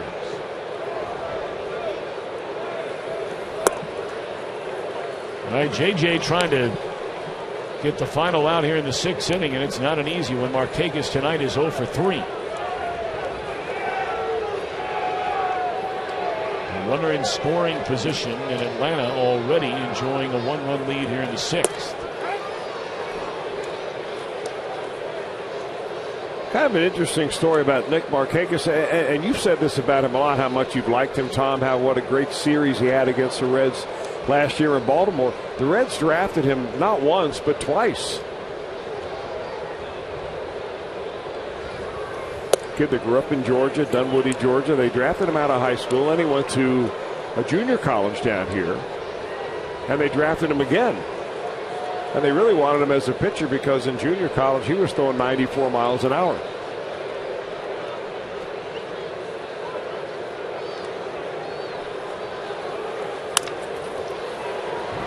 All right, JJ with a scoreless 6. Well done.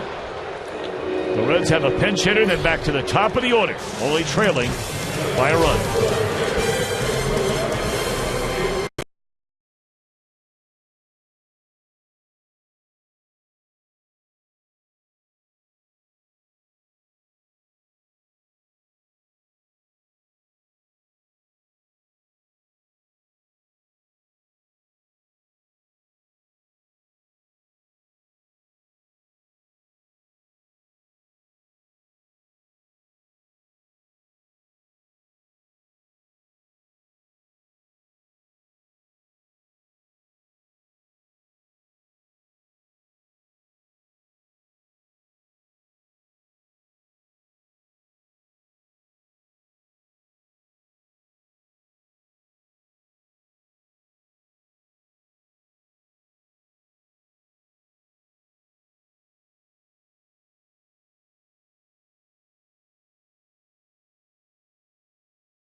of the Cincinnati Reds.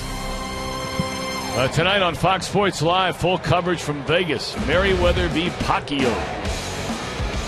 And the weigh-in today, Jameis Winston officially signing with Tampa Bay. Fox Sports Live tonight, following Reds Live or over on Fox Sports 1. All right, Martin on the mound, Brennan Bosch to pinch hit for J.J. Hoop. And a broken bat pop-up on the very first pitch, and that's easy.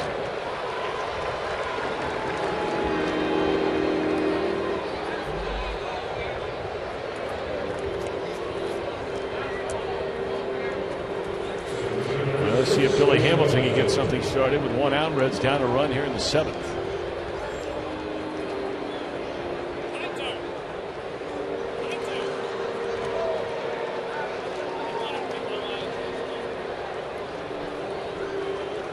Hamilton has lined out to Markakis. He's doubled over Markakis' head and bounced out to the second baseman.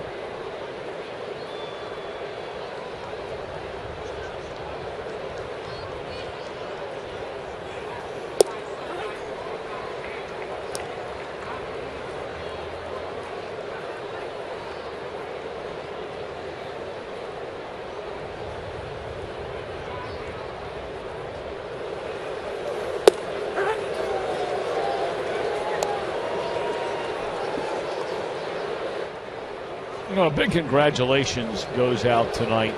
As many of you know, the second round of the NFL draft is underway, and I had a chance to meet a young man up in Miami of Ohio. That one is in the air down the left field line and caught in foul ground for the second out of the inning. There's been a lot written about him in the Cincinnati papers here recently. Quentin Rollins, a cornerback in Miami of Ohio. He played on the basketball team, was a starting point guard 2 years ago. He was drafted in the second round tonight by the Green Bay Packers. Congratulations, Quentin Rollins.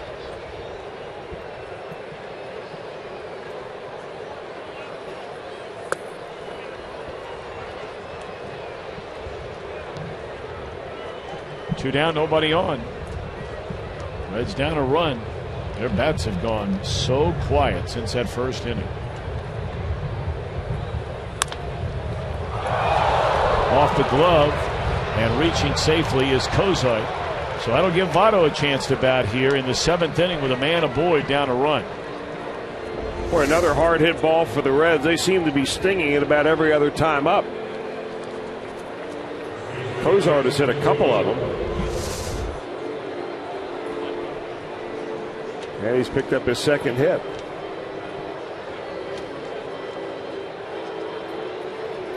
Luis Avilan, a left-hander, has been warming up in the Atlanta bullpen. And he's getting ready for one guy, and that's the guy who he'll come into face right now, Joey Votto. This will be our Skyline Chili call to the bullpen. Reds down a run, but Votto coming up.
Well, get ready for Reds action 30 minutes prior to every game with Reds Live on Fox Sports Ohio. It's presented by Ray St. Clair Roofing. And the next Reds Live comes your way Sunday, the final game of this series, at 1 o'clock Eastern Time, leading right up to Johnny Cueto getting the ball here Sunday afternoon. We'll worry about that then.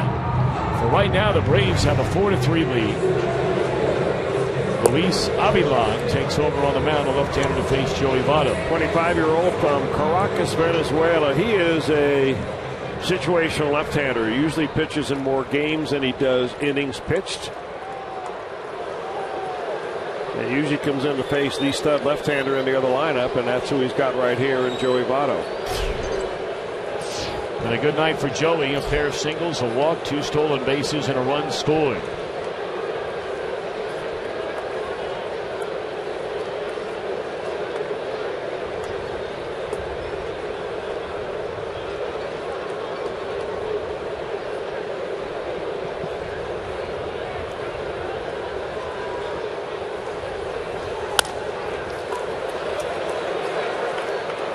That didn't take long. And we're on our way to the bottom of the 7th. Atlanta 4, Reds 3.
It's a Great American Ballpark, part of our Super Saturdays. The first 25,000 fans in attendance receive a Johnny Bench Stars of the Queen City bobblehead presented by John Morrell.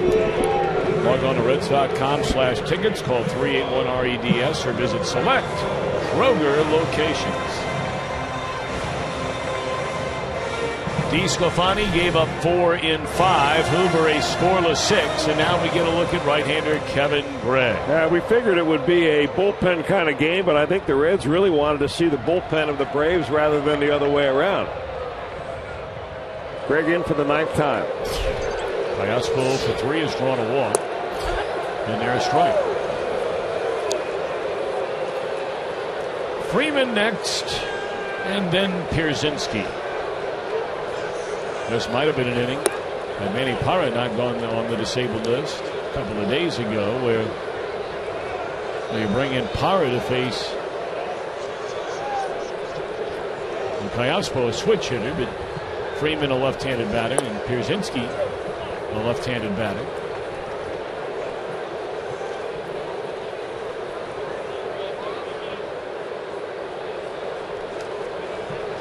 The only other left-hander they have down there now outside of their closer, Aroldis Chapman, is Tony Cingrani.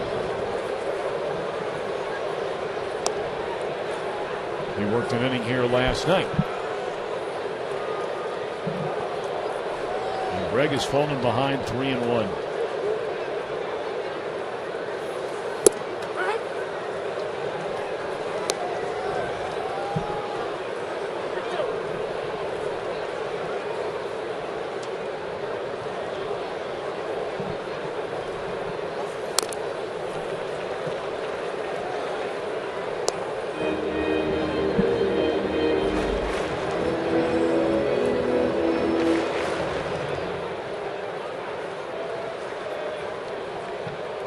Greg, 8 innings, 9 hits, 8 earned runs. He's given up 3 home runs. 3-2 pitch. We'll do it again.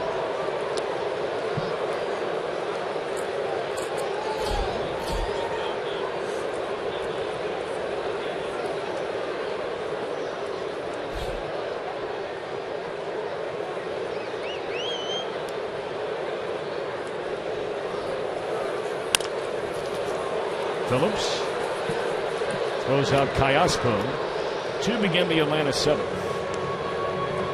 Reds will have Frazier, Bruce, and Phillips in the 8th. And hoping Greg can keep it at a 1-run deficit.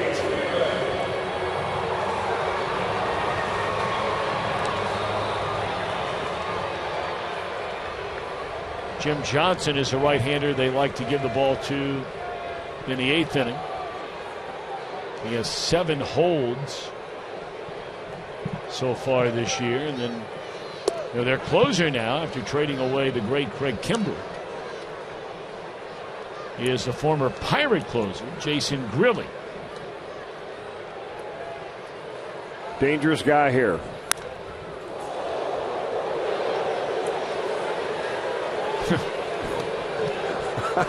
See, maybe Ozzie Guillen was right. He almost hit A.J. Pierzynski in the on-deck circle with that foul ball.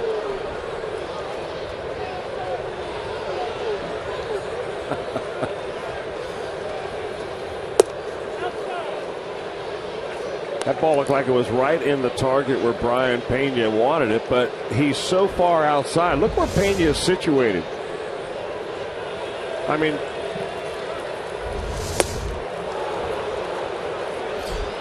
that's a good at bat right there by Kevin Craig. He's retired the first 2 and has Pierzynski left.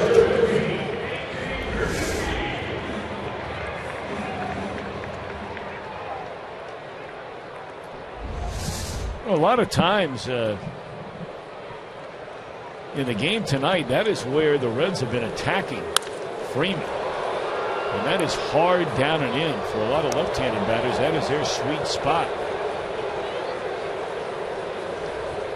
Well, I think they say it's their sweet spot, Tom, but if you start charting where they hit the ball the hardest, you find that they like it on the outer third. I used to watch for years Adam Dunn, and everybody would say, well, boy, he likes to drop that bat head, and he hit it a long way down and in. And then you start looking at where the home run balls that he hit, which were outer third, thigh high, and he rarely missed it. So if you can get it in there, it's a good pitch. The problem is if you miss, they go a long way. This one hit a long way to deep right center field, and in front of the wall and banging into the wall is Billy Hamilton to make the catch. AJ gave it a ride. Reds are coming to bat in the 8th. Down a single run.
on a single by Brandon Phillips in the first inning, and eventually would take a 3-0 lead, scoring a run in the fourth. But then the Braves went to work. Foltynewicz with 2 outs and 2 on, his first major league hit, a 2-run double to the left center field gap. And then an inning later, after a 1-out walk to Freddie Freeman, Kelly Johnson clubbed his 4th home run, giving the Braves their current 4-3 lead. Foltynewicz started it. Martin, an inning and 2/3, allowed 1 hit, no runs. Avilan retired Votto to end the 7th inning. And now it's right-hander Jim Johnson. Yeah, former closer for the Baltimore Orioles. He had a lot of saves 2 years in a row. 54 in 2012 and then, or 51 in 2012 and then 50 saves the following year in 2013.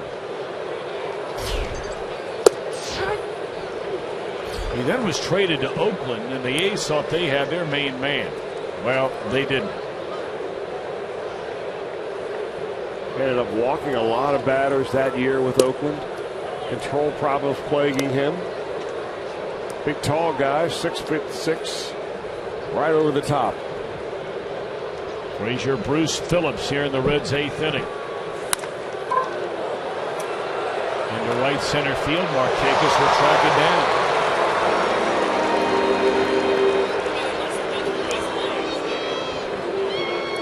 Frazier a hitless night, and here comes Bruce, who's 0 for 2 with a walk. The Reds had 2 runs and 3 hits in the first inning. They have 4 hits since. Their only run was an unearned run since the first inning. Their only other run of the game, due to a passed ball by A.J. Pierzynski, allowing Brandon Phillips to advance from second to third, and he would score on a sac fly by Anthony DeSclafani.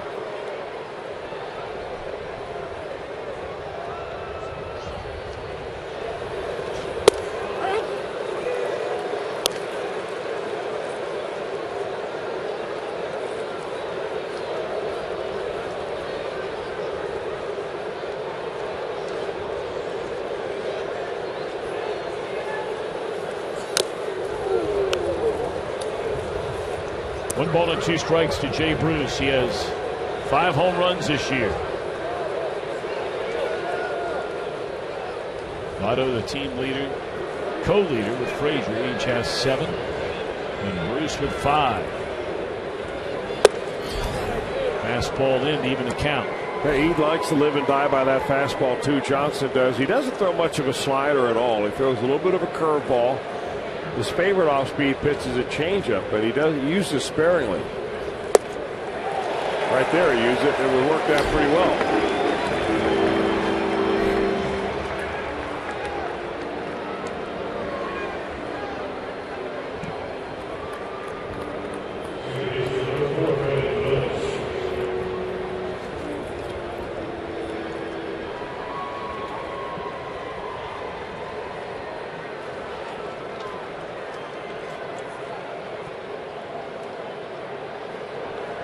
Rays have not been drawing well so far this year. Only Miami averaging fewer fans per home game than are the Atlanta Braves at 21,788. 30,453 here tonight.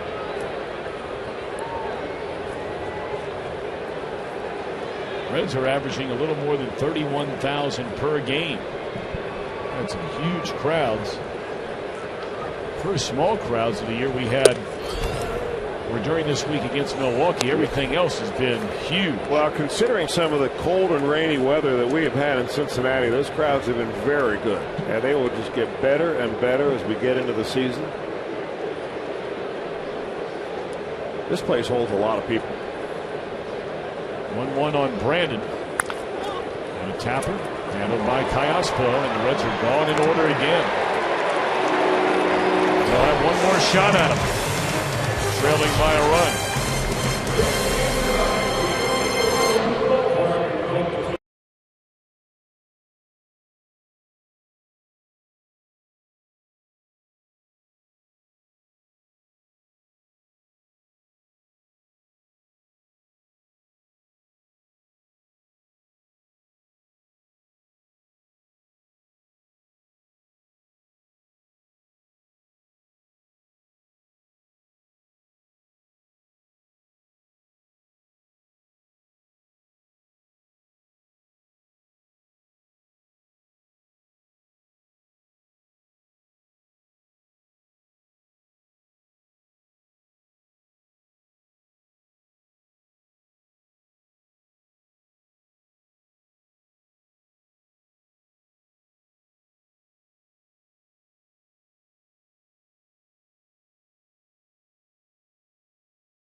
And some of the Reds defense tonight brought to you by Miller Lite. Votto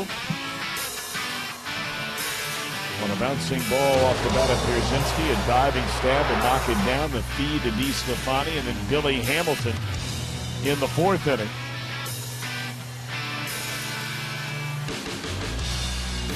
That was quite a grab there with a bare hand by DeSclafani, and check this one out.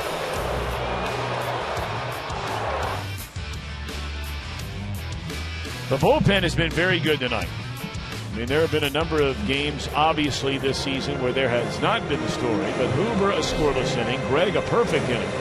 And now, just brought up from the minor leagues, is right-hander Carlos Contreras.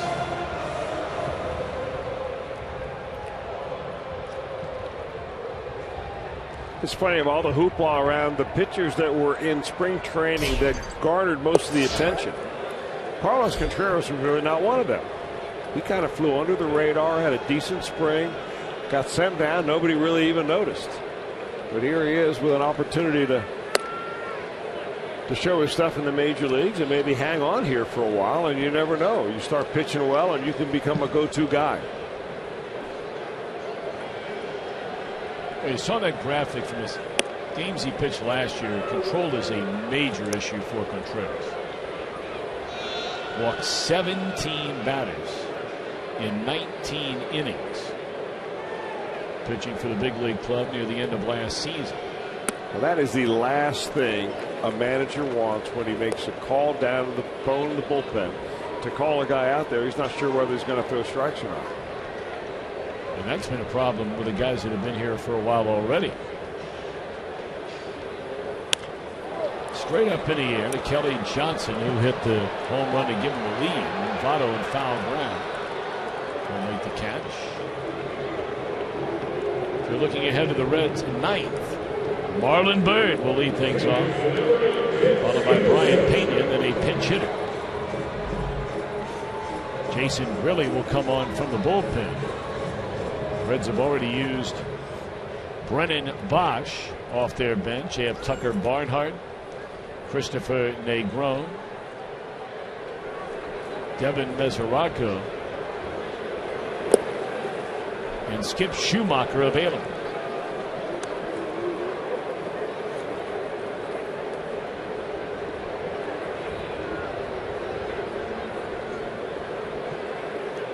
Here's Peterson. Pirates have taken a 1-0 lead in the sixth in St. Louis. The Mets shut out the Nationals. It's a final 4-0. That was a quick one tonight. Miami and Philly are in the ninth, tied at 3. Later tonight, Arizona at Dodger Stadium, Colorado in San Diego, the Angels in San Francisco, and it's 3-0 on Peterson. Only one final from the American League, 2 of them now. Tampa Bay shuts out Baltimore. That was a game where Baltimore was the home team playing in St. Petersburg. And Cleveland beats up on Toronto 9-4.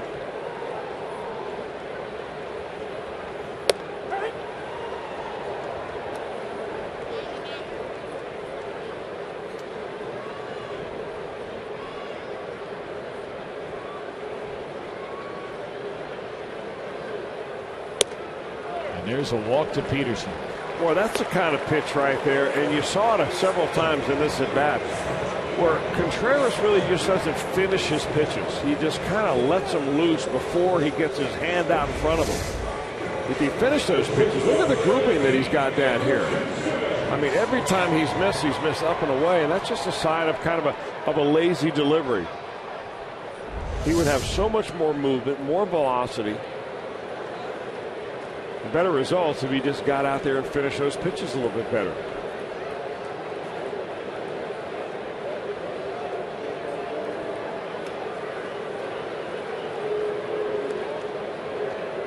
You know, you can liken it to a lazy swing as a hitter, where you just hit a medium fly ball to center field, where you just didn't rip the bat through.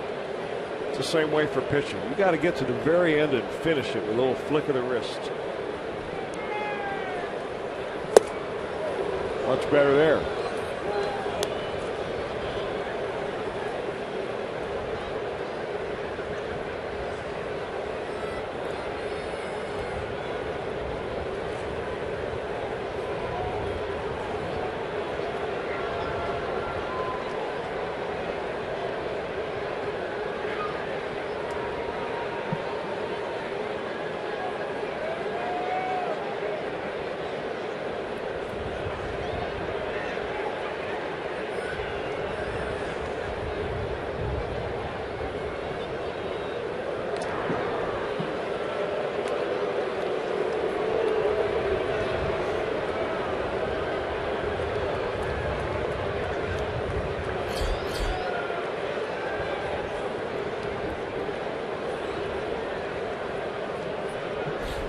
Grilly is ready to go. Contreras needs to keep this at a 1-run spread. And he's continuously throwing over there. We mentioned all the stolen base numbers, gaudy stolen base numbers for Peterson coming up through the minor leagues. He has 3 attempts this season and has been thrown out twice. Billy Hamilton to his right. And Andrelton Simmons retired. Well, one more time, we remind you, MLB on Fox Sports 1 has a doubleheader tomorrow. Starts at 3:30 Eastern with the Angels and the Giants, followed by the Reds and the Braves. It comes your way on Fox Sports 1, streaming live on Fox Sports Go. So don't tune into Fox Sports Ohio for Reds baseball tomorrow. Rather, Fox Sports 1.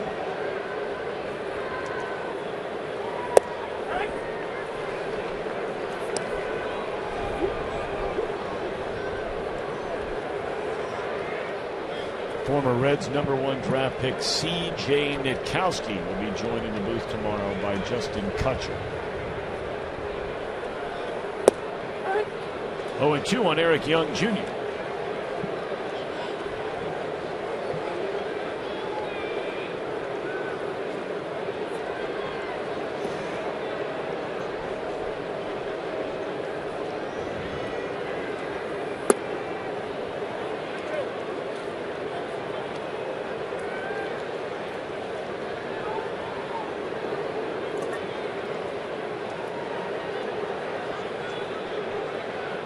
Two down, 1 on. Braves in front 4-3, last of the 8th.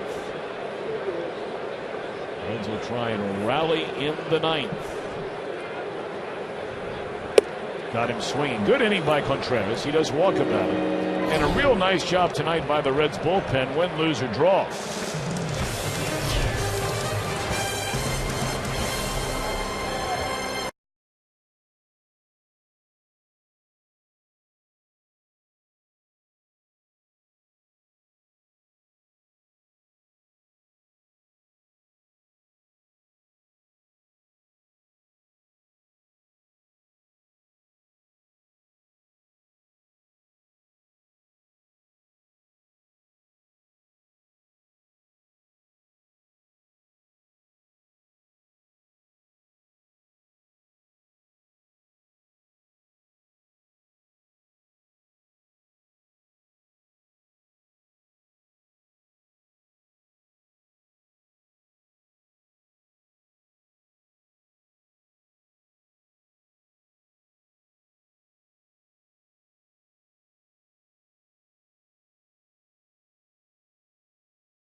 Top 3 moments of April for your Cincinnati Reds. In the moment of the month we selected, Reds became the first team to win 4 straight games to start the season.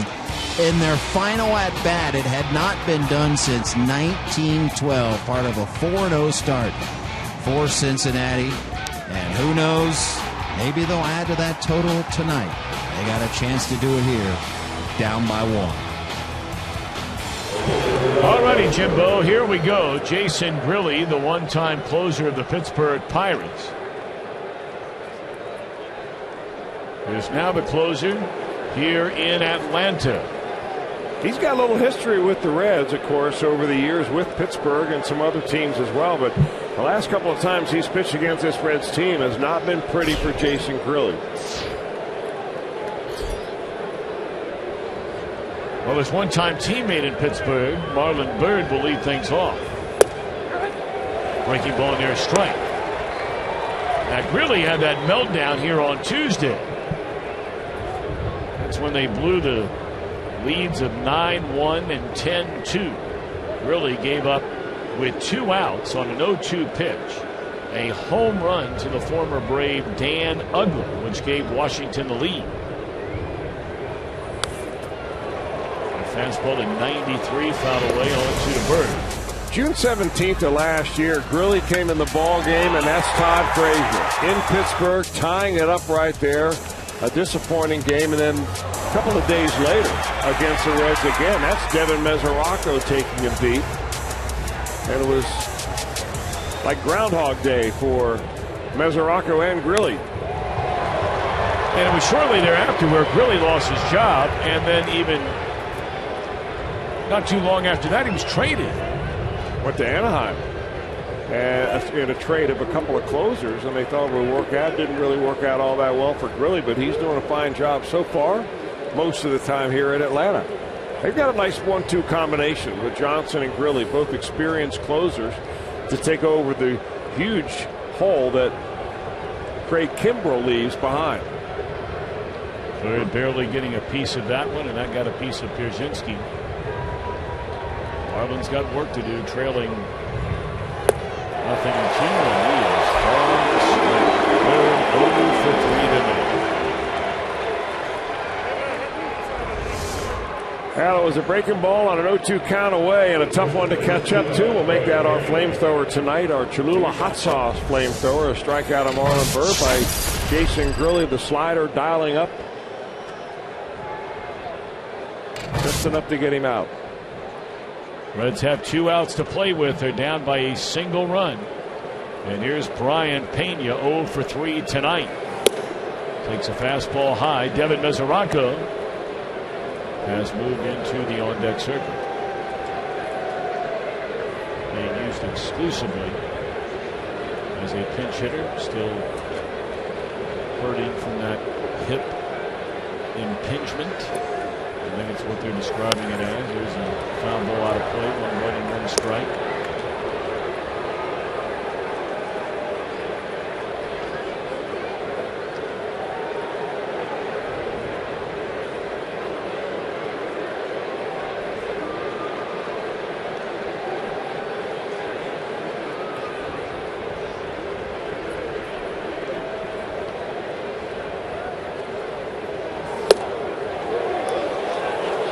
Pena may remember took a couple of those pitches for balls his last time up. And the crowd didn't like it. The pitcher at the time, Cody Martin, didn't like it. And then Pena would be the one in disagreement on a called third strike pitch on the inside corner. Pena trying to get aboard. And he's ahead in the count now, 3-1.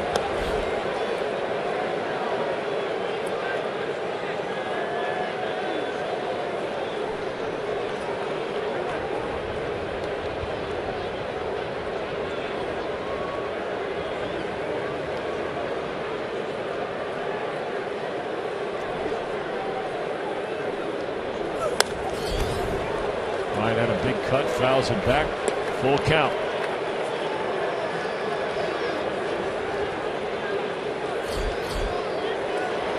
On a night where the Reds had the best rookie pitcher in the National League for the first month on the mound, they had an early 3-0 lead.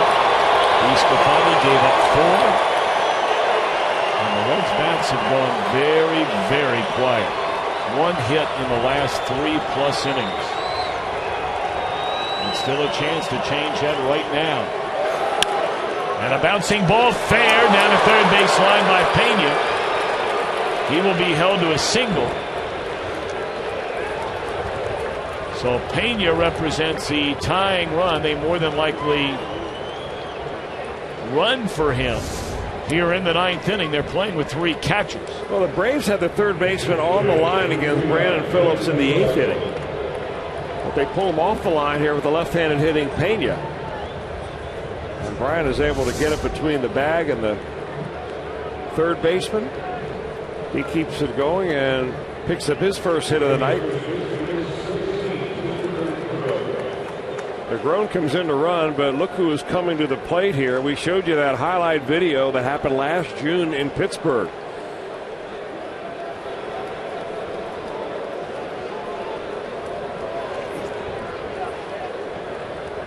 DeGrom being held on. Slider down and away. Now the Reds have run wild in this game, but that was against a starter. Had 3 stolen bases in the first inning. They've tacked on 2 more since then, 5 in the game. Really gives up an average about 1 stolen base per year.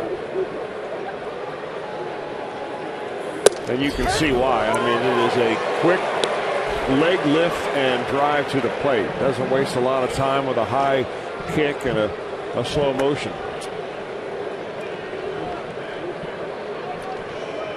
There's a Rocco in his career as a pinch hitter. 1 pinch hit home run, 7 of 21. He has made a total of 3 appearances since May the 12th. Just got underneath that one. 2 out.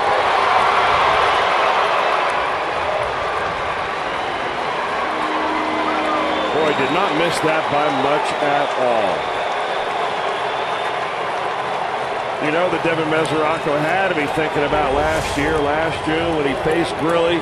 Got a high fastball like that and launched it right out of PNC Park. The difference there about a 1/4 of an inch. So now Billy Hamilton, as the Reds are down to their final out, but they have the tying run at first base. Hamilton is line to right, double to right, grounded to second, and fly to left.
benefit of the doubt right there.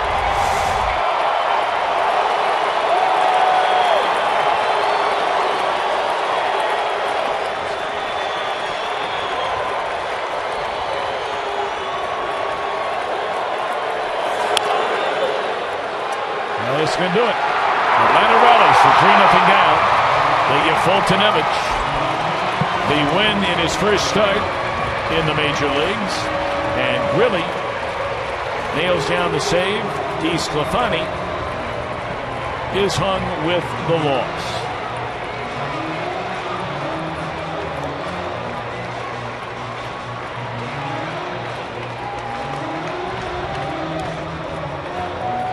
We'll be back with more from Turner Field in Atlanta. Braves win it 4-3.